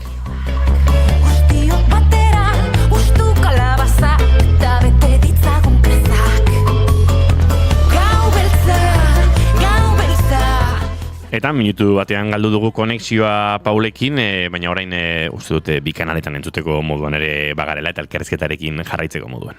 Ari ginen komentatzen, loa eta laia badituela hainbat hanka, ez? Bata zalantzarik gabe euskera dela, bestea, artea marrazki bizudunak direlako, baina hirugarrena garrantzitsua musika dela, eta orain laugarren denboraldi honetara, iritsi zaretela, ja nahiko zale amorratu batzuekin, ze loa eta laiaren abestiak festetan franko entzun ditugu, sekulako arrakasta ari dira izaten, ez, abestiek? Bai, gure sorpresako gehien izan duena da oparirik politena, da pasada bat. Hori ja entzuten ari da, baia kabalgata guztietan, eta gabonetako etxe askotan be abestu ginda, ezta? Baina, musika gure inguruan ego, beti, Josu badakizue, bera kantaria dela, bera komposatzailea dela, eta, bera oso goa ondoa zuen, musika izan bertzala, igual gure proiektuaren ardatza, euskararekin batera. Musika eta euskara hemen bi ardatze garrantzitsu. Hemen nik uste dut txalotzekoa dela nola ekin zenioten zuek proiektu honi, ezta? Nik aipatu ditut hainbat marrazki bizidun duela hamarkada batzuk telebistan eskaintzen zirenak, baina gero joan zen galtzen hori eta joan zen handitzen utxune bat, ez? Etxeko txikienentzako euskaraz sortutako marrazki bizudunak falta ziren, eta zuek utxune hori ikusi eta esan zenuten, bete egingo dugu. Hori da, guk nabaritzen gendun nola, oin ikusten dira, oindikan marrazki bizudun asko, baina guk ikusten genituenak, orduan, pentsan gerun, gaurko balorei egokitutako beste produktu bat ateratzen balin badagu, baita be, euskeraz jorratuz, eta gainera, euskeratik hasitakoa hori, guretzako oso garrantzitsua zen, ez? Laugarren denboraldia estreinatu duzuela aipatu dut nik, jarraituko duzuela musikarekin, musika ardatz dela, eta errepikatuko direla, ez? Aurreko denboraldietan errepikatzen diren hainbat, ohiko balioak, ez? Irudimena, berdintasuna, iraunkortasuna, hori ez duzuek galdu nahi izan. Ez, eta horrekin jarraituko dugu, gainera gure lehengoa kapitula izan da musika ikasteko eta musika notak ikosteko abesti bat, eta bigarrean jorratuko duguna da STEAM ikasketen inguruko gauzak lanak jorratzeak umeak jakiteko zientzia loratu behar dela eta ikasteko beste gauza proposa dela be. Eta lagun berriak izango dituzte horretarako, nolakoak dira Tin eta Ton? Tin eta Ton, oin dago prozesuan, azteko prozesu baten, Tin eta Ton izango dira, eskuz egindako eskulanak berez, eskuz egindako pertsonai batzuk, eta, nik uste dut beste ikuspuntu berezi bat emango diotela gure gaiei, ezta? Ze proiektu politiaguk benetan arte eskaini nahi genion ederra delako, eta niri txoritxo batek esan dit, boizin ere zerbait gertatu dela telesail honekin. Bertara heldu dela, guretzako sorpresa handia izan da hori, behuitzin egotea, badakigu boizin Euskadi komunitatea, Euskal komunitatea handi bat dagoela, baina, bertara iristea guretzako, guretzako ja hundi da hori, osea, oso pozik gaude horrekin. Guari gara Paul Caballerorekin hizketan, baina taldea jende gehiagok osatzen du, ez? Aipatu dugu Josu baita ere, baina hortxe musikari eta abeslari gehiago badituzue inguruan. Gaina ezinbestekoak, eta leire dira abeslariak, eta euren ahotsak dira azkenian zuek entzuten dozuena, ez? Azken produktu horren ahotsak horiek dira. Eta gero musikaren atzean, Josuk egiten duena da konposatu, baina musikan magia eta azkeneko emaitza hori lortzen duena, David Sánchez Damián dugu eta pasada bat bere lana bada. Aizu, Paul, bide batez leireri esan bigarren kafean hilabeteak daramatzagula Lorelei Green hemen elkarrizketa akustikoan izateko, duela gutxi hitz egin dugu, eta beti gabiltza, izu, gaur zuzenean esan didate, ea noiz joango zaren bigarren kafera. Eazuk lortzen duzun desblokeatzea. Bera joatea, hori da. Zuen partez. Bueno, aipatu nabil, laugarren denboraldia estrenatu berri dela, eta entzulei kontatu beharko bagenie, nun ikusi dezaketen, zer esan behar diogu? Oindako zuzenean beti, hasi ginean gainera YouTubeen, eta hori izan gure asmoa, azierako eskaintza zuzena ematea, gero, oindala 2 urteia denboraldi guztiak makusin ditugu ere, ETV-ko makusin, eta, nik usteot, iganetan Euskal Telebistan ematen dituztela kapitulu pare bat goizetan. Eta, nahi izan ezkero zuzenekoa estrenatu dugu, eta zuzenekoa badakagu Getxon hilabete hontan, eta maiatzak 16an Galdakon. Eta nolakoak izaten dira zuzeneko emanaldi horiek, pentsatzen dut zuentzat ere ilusiogarriak izango direla, ez? Hor jendearen feedbacka zuzenean entzungo duzue. Oso, probatu genuen amurren pasadan astean, eta izan zen pasada bat, gainezka egon zan aretoa, eta polita da, bertan ikusiko duzuelako nola besten duten benetan gure bi abeslariak. Lorelei Green, Leire eta Ane bertan dire kantatzen, eta bere alboan, holan txiki eginda marioneta batzuekin, badauze Loa Talaiaren panpilak ere, eta, atzetik, bideoak ematen ditugu, zuek kantatzeko karaoke baten moduen. Ze ona. Paul, eskerrik asko gurekin hitz egiteko tartetxo hau hartu izanagatik, esan bezala entzulei luzatzen diogu gonbita Loa eta Talaiaren denboraldi berriarekin gozatzeko, eta aizu, espero dugu, zuek nahi duzuen bitartean behintzat, iritsiko direla denboraldi gehiago. Bai. Gogoak diren bitartean, denbora dagoen bitartean aurrera ingo dugu. Zuen bultzada oso ondia izan da, eta gure orain asko diren jarraitzaileen bultzada super handia da, hori izaten dugun bitartean, aurrera egingo dugu.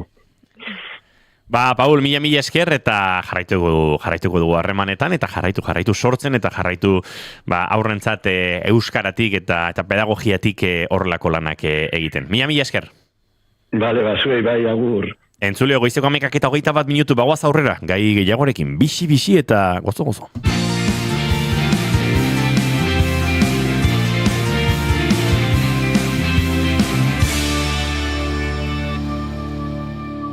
Bigarrenak ez direlako beti okerragoak, bigarren kafea.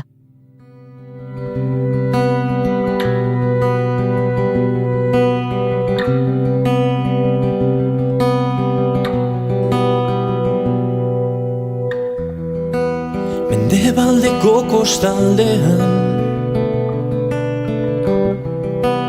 gizon arrotzak ditut ikusgai. Aitzakia baliatuko dut hemen lotura bat egiteko, ze indiokarek galdetu du txatean, Inigo, zuk badokazu kantaren bat gorroto dezuna? Ez etorrelako pelotazorik inoiz jo indioker kurko benen azalean jartzeko, baina ez esango nuke, eta agian gehienetan kantatu dudan abestia edo gehienetan nolabait eskatuta edo kantatu dudan abestia izango da entzuten ari garen hau. Ametxen garaia dorain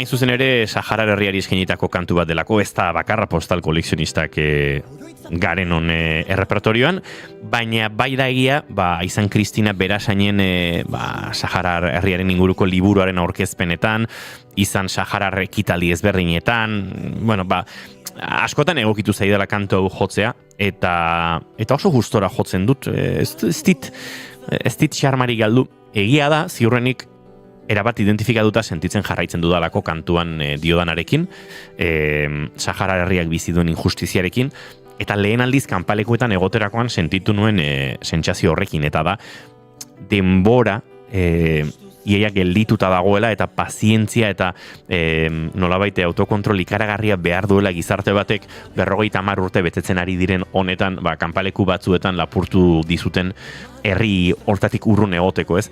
Ordu nik ez du sentitzen alako nekerik horrelako kantu bat kantatzeakoan, naiz eta askotan baiden nolait eskatuta edo jotzen duzun kantua, baina benetan gustora egiten dut. Eta honek aitzaki emango digu entzuleok, nik kantu hau sortu nuen Saharari kantari lehiaketarako, artean postal kolekzionistak, oraindik postal kolekzionista etzenean, kanpalekuetara itzuli, bertan jotzen aritu ginen dunetan, Daglako kanpalekuan, Fisahara jaialdiaren baitan, Betustan Morla taldearekin batera, eta bar, eta egia esan, gauza oso politak eman dizkit kantu honek, esaterako, jo dut, kursa lantzokian kanta honi esker, joko dute Eusko Legebiltzarrean Frente Polisarioari eskaintzeko kantu hau hemendik hilabete ingurura, eta otsailaren 28an izango gara, Euskalduna Jauregian, Saharari kantari hainbat euskal artista, tartean niri egokitu zaite egotea eta gustora gainera kantu hau eskaintzen, baina bertan izango dira Einaute Elorri eta Aziz Abrahim, Mikel Urdangarin, Sua Enparantza,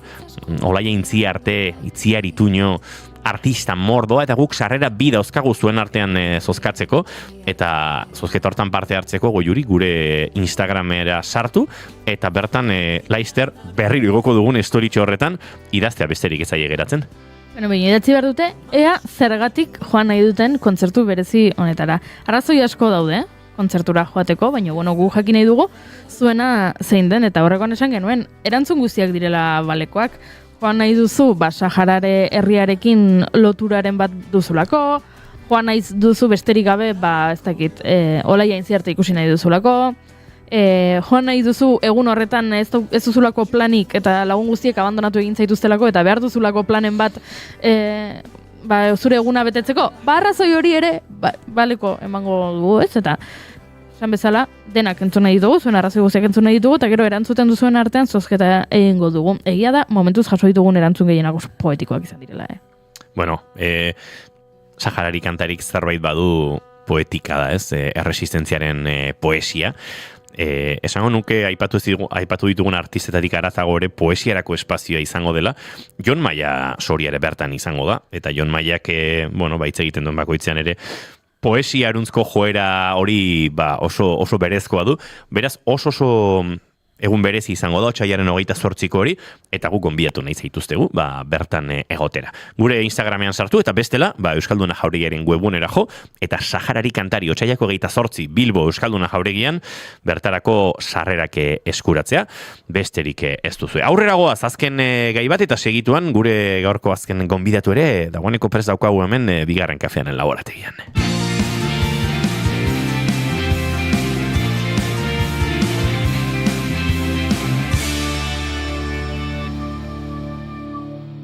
Bigarrenak ez direlako beti okerragoak, bigarren kafea.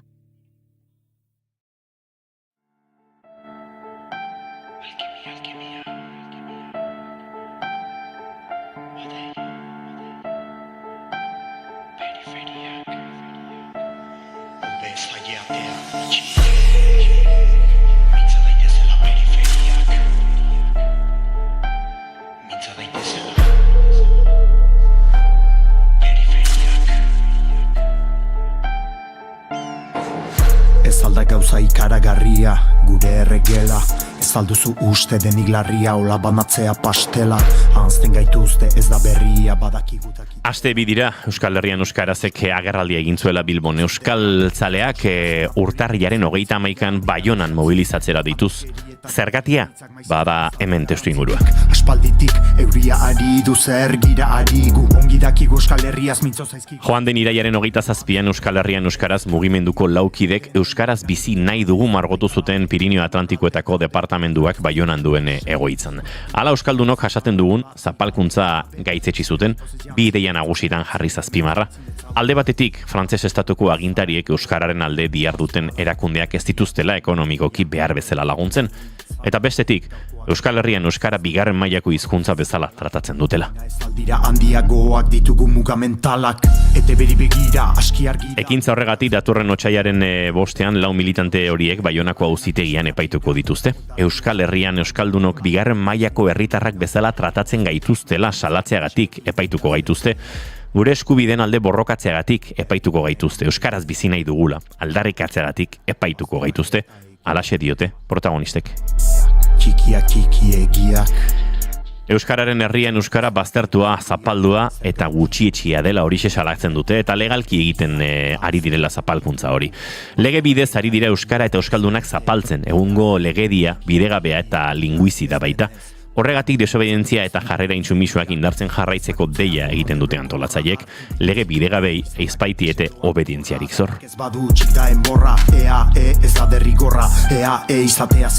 Eragaiaren inguruan aritzeko eta larunbateko manifestazioaren nondik norakoak agertzeko gurekin dugu telefonaren bestaldea Intza Gurrutxaga, Euskal Herrian euskaraz eragileko kidea. Intza, egunon eta ongi etorri bigarren kafera. Eskerrik asko. Bueno, lehenik eta behin jarri behar dugu pixkat testu inguruan, saiatu gara hori azaltzen, iraiaren 27 geroztik, hemen bueltaka dabilen gai bada, ezta? Euskaraz bizi nahi dugu bezalako mezu, ez dakit, eder, poetiko eta eraberean nolabait norbaitentzat oso molestoa gerta daitekeena ere pintatzeagatik, hortxe dagoela, ez? Mugimenduko lau kide ongan daukazuen, salaketa hori eta paiketa hori, otxaiaren bosta bueltan da, eta ez dakite horrek ere pixka bat urduritasunak edota kezkak areagotu dituen, edota lasai zaudeten gai honen inguruan. Egia esan aipatu duzu, ez? Ze aldarri simplea eta aldi berean komplexua. Euskaraz bizi nahi dugu hori. Azken finean, guk sumatzen dugu, ez? Euskaldun oro gure egunerokoan milaka oztopo topatzen ditugula euskarazteko autua egiten dugun aldiro. Eta hain justu hori da, aldarrikatzen duguna eta aldarrikatu nahi duguna. Eta saiakera hori egiten dugunean, orduan datoz erasoak, orduan dator gatazka, eta pixkat hori izan du helburu baita ere, 27an egindako ekintza hark, nolabait berriro ere maigainean jartzea, euskaldunok bizi ditugun zailtasunak eta bizi dugun zapalkuntza hori, eta behin hori egiten dugunean, badator berriro ere represioa eta badator euskaldun aurkako legedi hori, argi berriro ere euskaldunok epaitzera, eta gainera apirilean beste bikidek izan genuen epaiketa bat, eta hor argi ikusi zen, ez? Legediak zapaltzen gaituela eta gainera epaitegian barnean bertan ere gure buruak euskaraz defendatzea ukatzen zaigula. Beraz, otsailaren bostean zer gertatuko den ez dakigu, baina aurrekariak ikusita, esperantza gehiegi ere ez daukagu zentzu horretan urratsak emango direnik. Iraiaren 27ko ekintza hori, aipatzen duzu ez, pixkat desobedientziaren edo jarrera intsumisuaren baitan koka dezakegu. Horrelako zerbait egiten denean, neurtua izaten da, badakizue, Intza horrek ondorio legal hauek ekarriko dituela, edota nolabait ez ustean harrapatu zintuzten honek? Ez, bilatua izan zen, bezala, azkenean desobedientzia ekintza horien bitartez uste baitugu, eta hori alik eta maila kolektiboenean egiten badugu, alde batetik, zapalkuntza horiek oso agerian geratzen direla, eta beste alde batetik horrek emango digula, desobedientzia ekintza horiek emango digutela benetan aukera euskararen egoera hau aldatzeko. Karo, hor, zuk aipatu izan, garrantzitsua da baita ere neurtzea desobedientzia ekintza horien ondorioak, eta aldi berean, ekintzaileekin, argi aztertzea, eta bakoitzak emateko prest dagoen hori, ongi baloratzea, etor litezkeen ondorio horien aurrean gero erantzun ahal izateko. Eta hor, ekintza honi dagokionez ere, aztertu ziren egoera horiek, ekintzaileek hartu zuten horri aurre egiteko, borondatea, eta beraz, horrekin goaz bai. Manifestazio hori larun baterako deitu duzue, esan da bezala Bilboko agerraldi horretan, eman zenuten horren berri.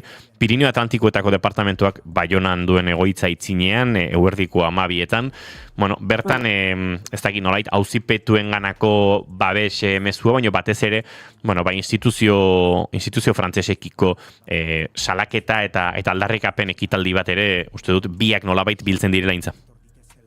Bai, hori da.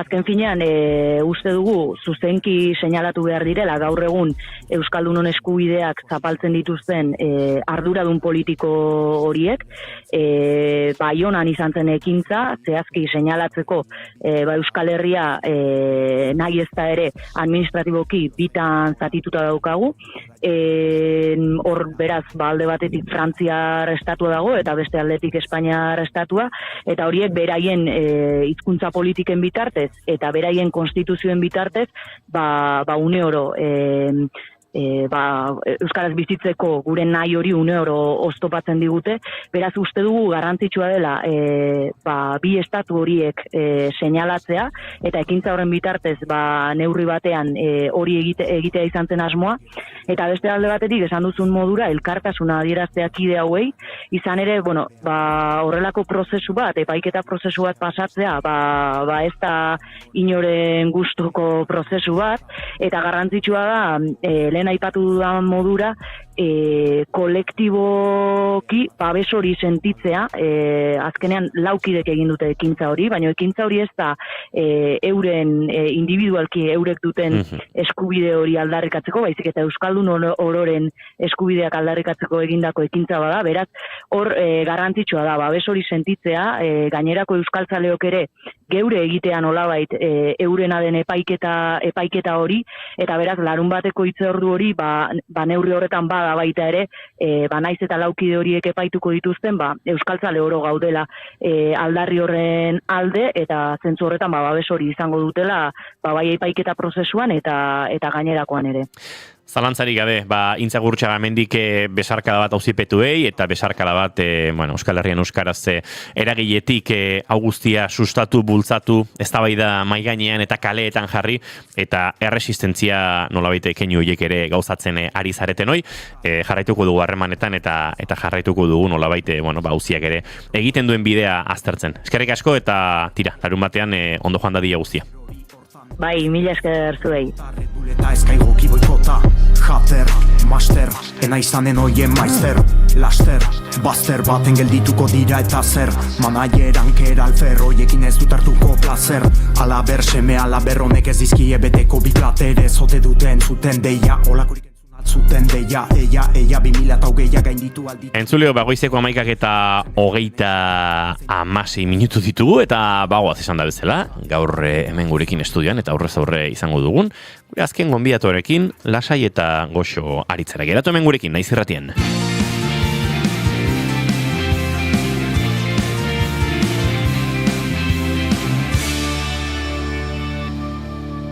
Bigarrenak ez direlako beti okerragoak, Bigarren kafea.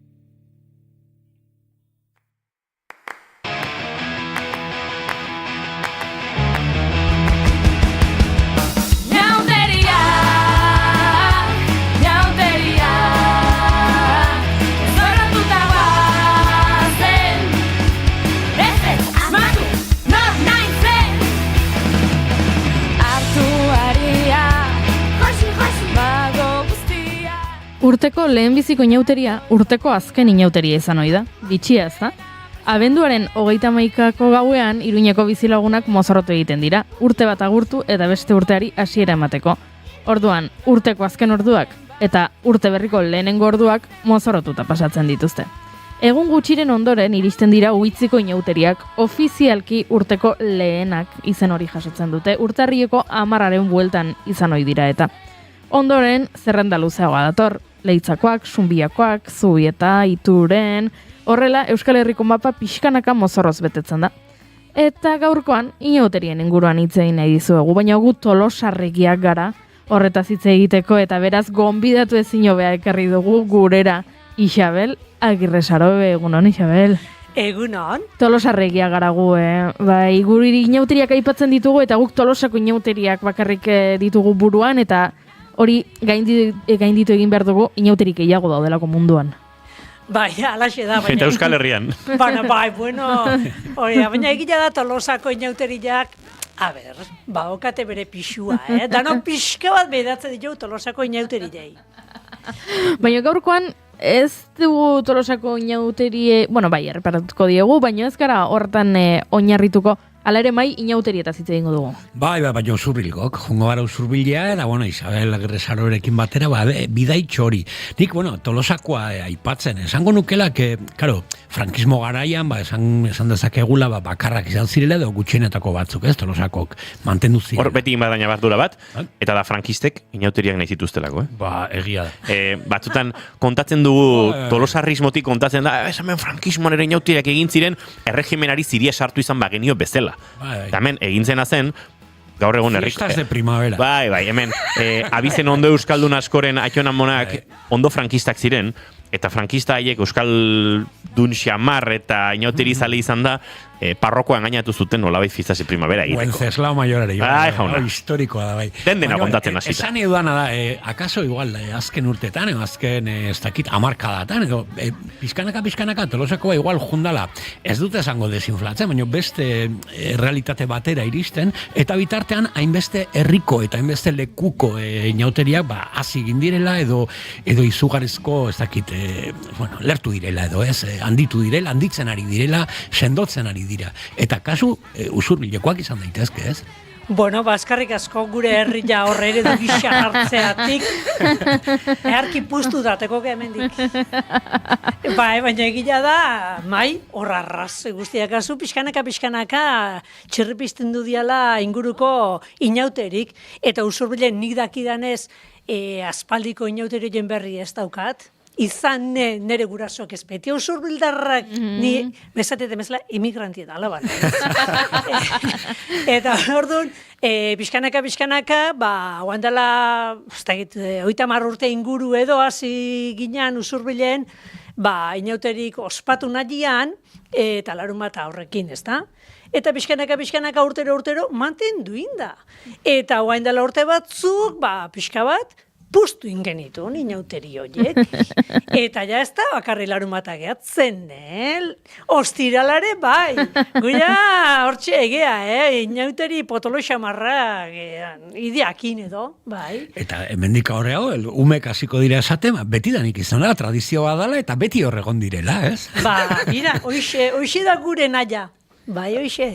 Hoize bitxia izaten den, nik gogoan dut Gabonetan gertatzen dela, nik nire txikitako Gabonetako argazkietan Mari Domingirik ez dut topatu inon, eta ez dut gogoan, beti niri kontatu izan didatena, olentzero bakarrik bizi zen mendian, eta bakarrik, eta gero urteekin Mari Domingi agertu zen, zegoen, baina garrantziak gehiago hartzen joan zen, eta orain nire lagunen seme-alabek ikusten balin badute, marrazkiren bat, marrazki zaharren bat edo, olentzero bakarri dagoenak, esan egiten dute, eta non dago Mari Domingi? Eta hor, sartu da, ez?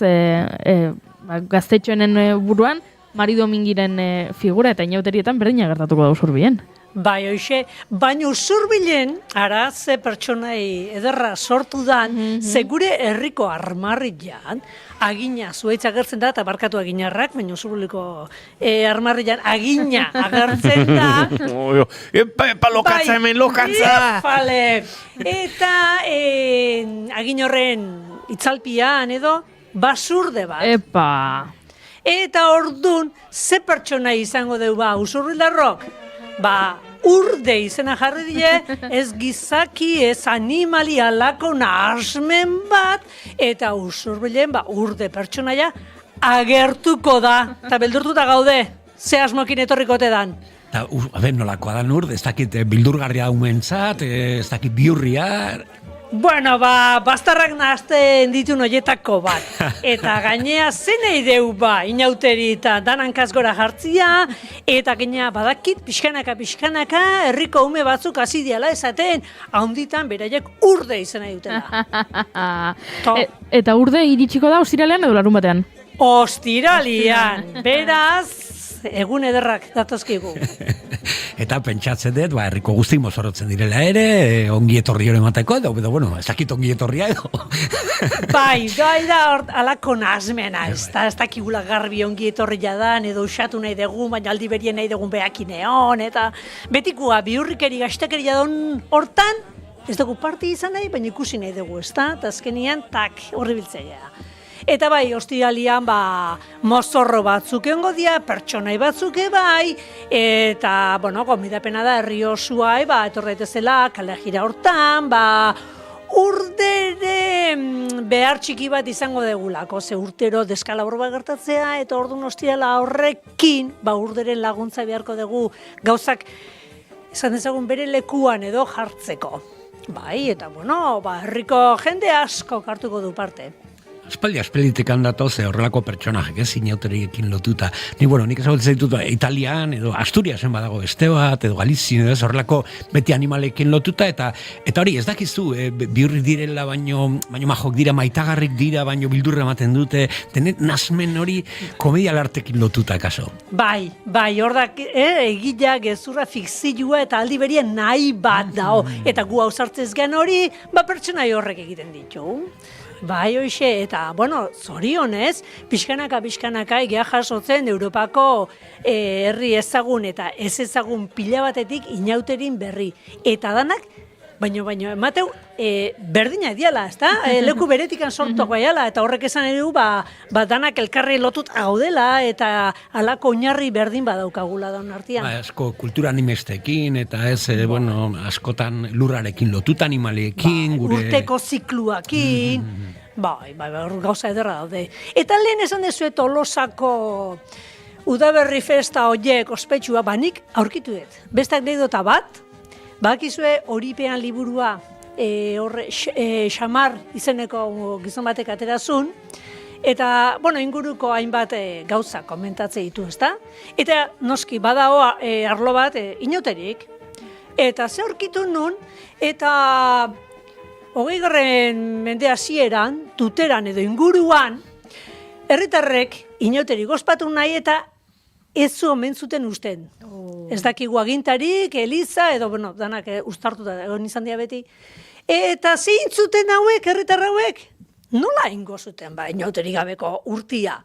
Balkatia, inomen zuten gatibu jarri, eta hasi omen zen inauterik ospatzen, eta berandu zanian, herria erabat ospakizunetan zenean, ordu naskatu mentzuten alkatia, eta segurazki guarez hartuko zan festetan. Ideia ona, apuntatuko dugu. Bai. Eta beste bat, inauterien inguruan zenbat gauza, zenbat, nola esatea, galazitako festak, eta, baina ez da hoain dela 100 urte bakarrik, aztezea, atzea jun, da beti onda alako zino ospatu inauterik. Ta, bira, aurkitu beste liburu zoragarri hortan, 1900 batian, holaxe da, pentsa ze garaita guaztin, Iruñean, mozorrotzen hasi baino lehenago. Oida, urteko lehenengo eta azken inauteria. Hoi baino lehenago, omen zien inauterik, eta ordune bai, nola ospatzen zien, eta ordune omen zauden arau batzuk, ez dakit zertaz ezin omen mozorrotu, beste honetaz ez dare, eta gero gaio dator berrez gure gana ohitura hoi, ez da?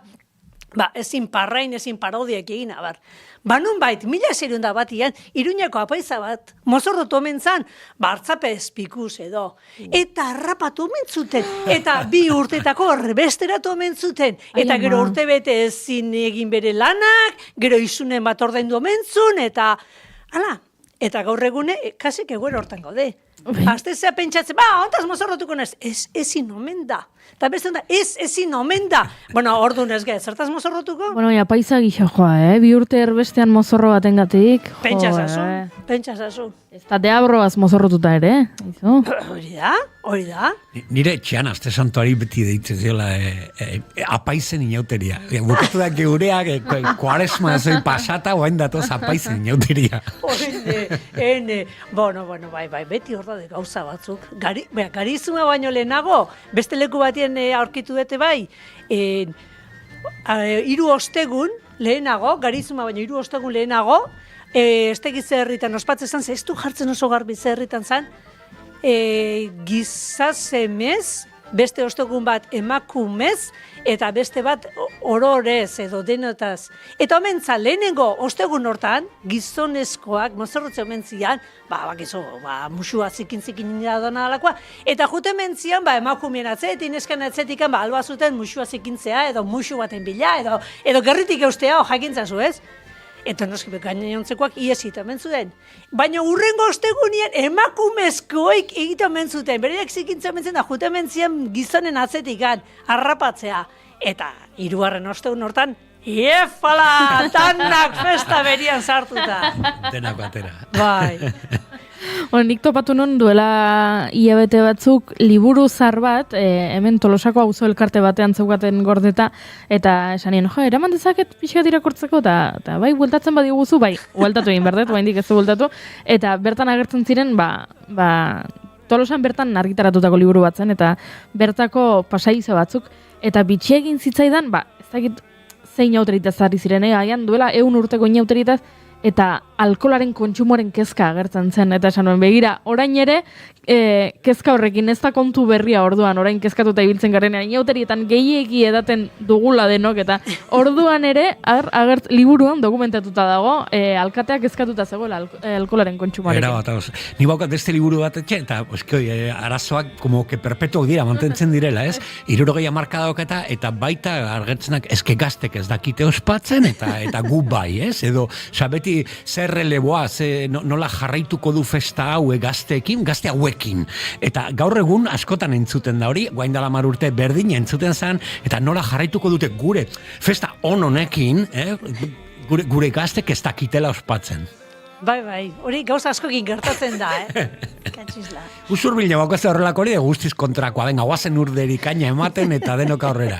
Bueno, esperantza hoxe da, ostialetik ja hastia danak dantzan, eta pixka bat, gure zurruntasun hortatik ateratzia, ez? Ze hori ere beste kontrasan bada, irutzezet gizartia geroz eta zurrunago daola, geota epelago daola, ezin diela lehen esan dituten gauza horiek egin, ez? Norbaitaz pixka parpixka batekin, gero gure burua eta egin, eta orduan jendei kosteite zaio pixka bat dantza pixka bat egitiare. Ez balima dago aratutako pauso batzuk, dantza libre hortan, kosteite zaio, eta ia, animatzeian. Hori gure etxean, igual que zan, inauteria, hau deitze zan nire etxean donostizazioa. Ara! Tolosako inauteria donostizatzen ari da. Bai, bufonesko puntu hori galtzen ari da, azal oso fina, oso polita dena, dantzak eta ez dakiz zer, eta bai, donostizazioa ditzazala nire etxen. Barkatu donostiarra. Osi, zaberizun donostiarrak asarretu bimo zaizkizu agian. Barkatu. Bai, baina beti dago kezka hori, eta pentsazazu azkeneko bileretan, behin batek botazun usurbilet. Baina hoi, ite bali madeu, igual ez digut eutziko udaletxekoak eta batek esan zion. Bueno, a ber, justu hoixe bain behar duna, inauteri baldi madia, ez da? Ez gauza gertatzeia. Entzerratu alkateari. Hori da, bira, hori hartuko dugu dena ontzat, venga, ala. Izango inauteriko lehenengo aktua izan barzan hori, ez? Alkatea kargutik endu, eta... Eta bain 3 egunetan gu aginduko dugu. Hori da. Bueno, guk aipatu genuen, asteartean aritu ginen hemen kolaboratzaile batek aipatu zigun Julen Unonoek, ez zirela ados jartzen laguntaldean mozorroarekin, ez? Eta, berak aipatu zen mozorro batzuk, agian iraingarriak ote diren, ala ez, eta aritu ginen hemen aipatzen aurten, espero dugula, horre ikusten dugula jende asko Maduro presidenteaz mozorrotuko dela, ez? Gertatu denaren gatik, eta aipatu genuen hemen, bueno, hori ere, inogozuk esan zenuen. Bai, badela, ez da hit, herrialde baten subiranotasunaren aurka egindako, ez da hit, eraso... kolonialista eta imperialista baten inguruan barre egitea, ez? Eta hori norbaiti ere iraingarria irudituko zaio. Bai, ez dakit. Bai, hori da betikua. Eta bira, aipatu dezula talde mozorro hoi, nahi arreta mateit beti, nola taldia mozorrotu? Nahi baldima da bai, baina norbaiten da baldima du bere kaxa mozorrotu nahi dunataz, badirudi aidala kontra egiten da. Inauterien espirituan ere ustez da, zu egun hortan izango zea nahi dezuna. Amateuko oximoron dela ez, arauak eta inauteri, ez? Eta jartzen zela dugu hoi. norma gehi, bai kuadrian, bai famea ez dakit zer, bai oituratan, ez eski goizia joan behar da ez dakit nora. Hoi. Eta gero atxalde joan behar da ez dakit nora, porque beti danik izan da horrela. Eta askotan arautegi hauek, ez dute laguntzen inauteri espiritua. Auto araudi hau pixkat gainditzea lortut azken urteetan. Eta garai batean, nere burua igual behartzen nuen Dianan egotera, badelako, niretzat, Tolosago inauterian, igande goizan oso momentu polita, azken urteetan, hainbeste jende ikusi dut Dianan, kosta egin zaidala gozatzea, eta pentsatut, jende gazte morda ikusi dut da, akaso, 15 urterekin eta 18 urterekin Dianara doanari ere leku utzi bartzaio, eta goazen amaiketako egitea, eta gero harrapatuko dugu pixka beranduago txaranga, eta ez dakit, beharrezko itzordu horiek badirudienak ezin bestean bete behar direla, urteetan naiz txupinazuan egon, da azken urteetan, bai, bigarren kafean handi kontatzen dugulako, saio berezia egin ohi dugu, eta han egotea gokitu zaitu udaletxe barruan. Bueno, inauteriak erabat aldakorrak dira, eta inauteri bakoitzak emango dizkizu gozatzeko une ezberdinak. Gogoan dut, bi handara ondo helduekin, bi amonekin, dantzan, nire lagun bat eta bilok, ez dakit, aste hartitako dantzaldian hor Berdura plazan. Gustoraino gustorago haiek eta gustoraino gustorago gu. Inauteri hartatik, igual, oroitzapen politena horixe daukat. Banda jotzen, barkatu txarangak elkartuta jotzen, eta antxe dantzaldi txarangero horretan nola ibili ginen. Orduan, uste dut, araudi hori behintzat norberarekiko pixka bat hautsi egin behar dela. Gero egia da, taldean, batzutan kompromiso batzuk hartzen direla, eta ordutegi batzuk eta igual badaudela, baina pixka zurruntasun hori nik behintzat lortu dute gainetik entzea. Biraze harki. Igual gehiago disfrutatuko zuola. Benetan. Gainera, esango nuke horrela jaiotzen dira tradizio berrik. Nietza azken urtetan adibidez ja tradizioa da, ostegun gizenen, honea etortzea eta inigo hartzea mikroin alambrikoa eta txupinazoa joan, eta guemendik ikusten dugu txupinazoa han izan beharrean. Nitzan tradizioa bihurtu da. Tradizioa zer dago, hausteko, aurten ostegun gizenean enago. Beida, igual ez nahi zetorreko. Ego naiz, Italiako alpeetan txilaba jantzita. Vale, oso ondo, baina inalambrikokin, ez? Hori da. Txistarra nire kontu. Horrelako gauzak nik uste ederrak izaten direla, eta jakin bar dugula, ikasi bar dugula, pixkat inauteriari, bere inauteri zen hori berreskuratzen. Nik uste baiet, bestela bizirik nola mantenduko da gauza bat. Ez badiogu guk jartzen bizitasun puntu hoi, ez da? Eta beti sorpresa egon behar du, edo, ez dakit gaina zirikatu eta nahi iruditu zait, urte batzutan, nire semia hasita daude, baina aurrak zienian, tokatzen zienien inauteri egunak, esaten ziren gelan, alakotaz mozorrotu behar dezu. Eta nahi aurrenok alde zentzun uniena izan, baina nola alakota, zu jakimerko zuk zertaz mozorrotu nahi dezun. Eta gaina semiak esaten ziren, dik ez du mozorrotu nahi itzei gustatzen. Ni barrundikan haupena, nire zen saltxeragin. Baina gero, kontuatu nintzen urtetik urte hori ohitura bihurtu dela, eta orduan, gela bakoitza jomerdu alakotaz mozorrotuta. Eta orduan zatezu, nun dago bakoitzaren sormena? Hori egia da. Eta orduan ingo nukena eskolan bertan, ikastetxean bertan, parodiak egin. Eta horrenako gauza irakasletaz parodiatu. Etorri zait burura, ez du inauterikin zer ikusirik, baina pixkat hildo beretik doa, izena esango dut, nire lagun batek egiten du lana Telefonika enpresan. Eta langile guztiak derrigortuta daude, urtean behin egiten dute, egun ostiral batean uste dut, egiten dute, egun berezi bat izena dula Dia de Voluntariado. Baina derrigortuta daude. Eta orduan, nahiko oksimoron, ez? Langile guztiak derrigortuta daude ostiralean etortzera, erreka garbitzera, voluntariado eguna delako. Baina nola, voluntariado eguna eta derrigortuta ezin da. Ez da batera garria. Insumizioa leku guztita. Baina hor beti dago gero, pixate, sormena, ez? Zuk egin dezakezu voluntariotza lan hori inauteritako ostirala baliatuta eta kaleetan, ez dakit, zabor batzuk bilduko dituzulako aitzakian, edo horrelako zerbait, ez? Eta txaran atzetik joan, eta tarteka hola, basoren bat hartu eta zaborretara bota. Hori egingo bagenu, zehazen nazka ematen duten gure herriak festen ondoren, Batzuk iteut, itzalitzalian, egia dake badaudela batzuk nahiko gutxi, oso gutxi.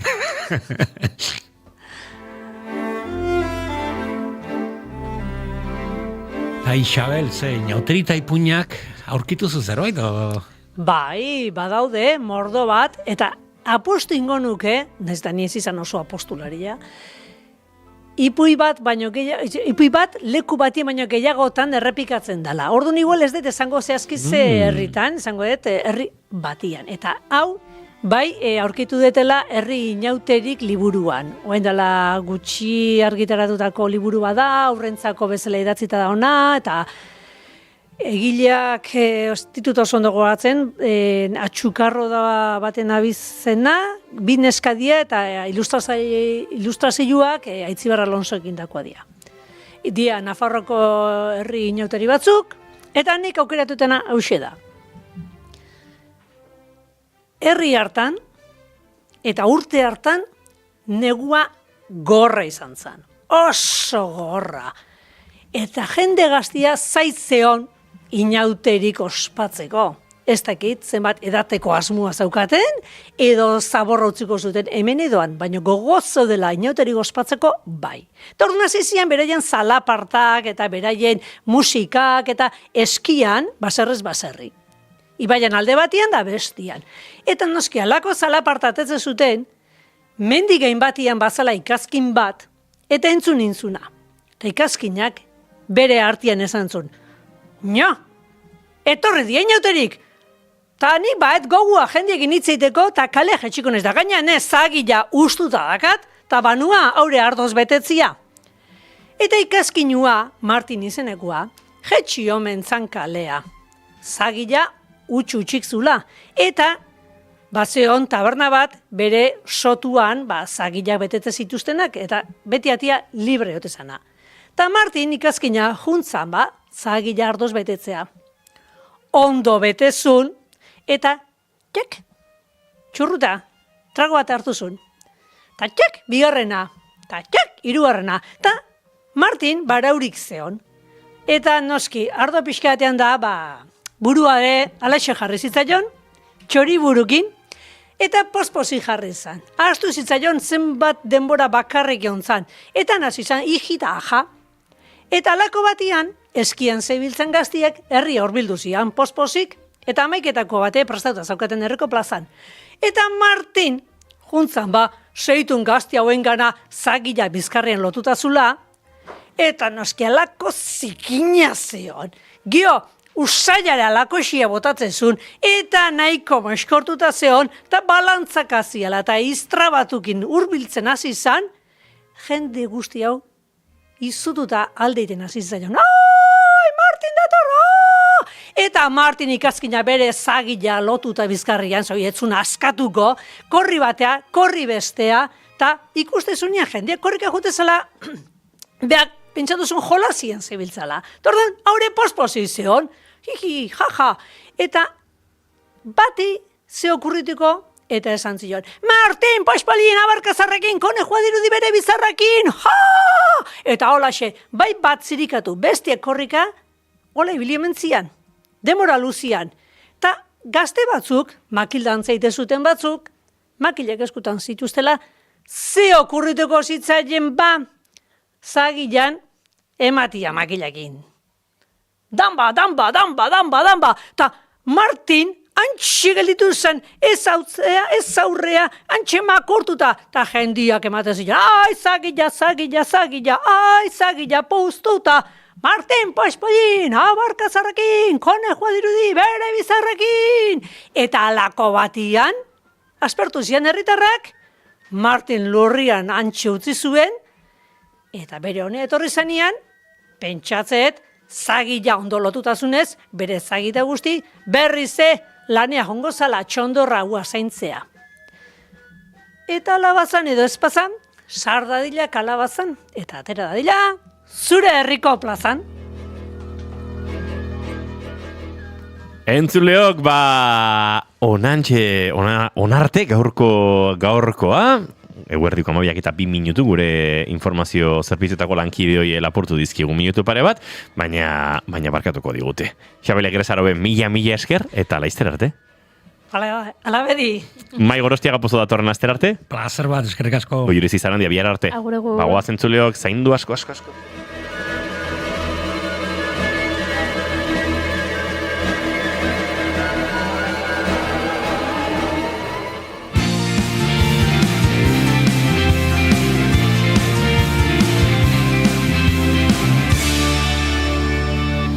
Keep calm and bigarren kafea.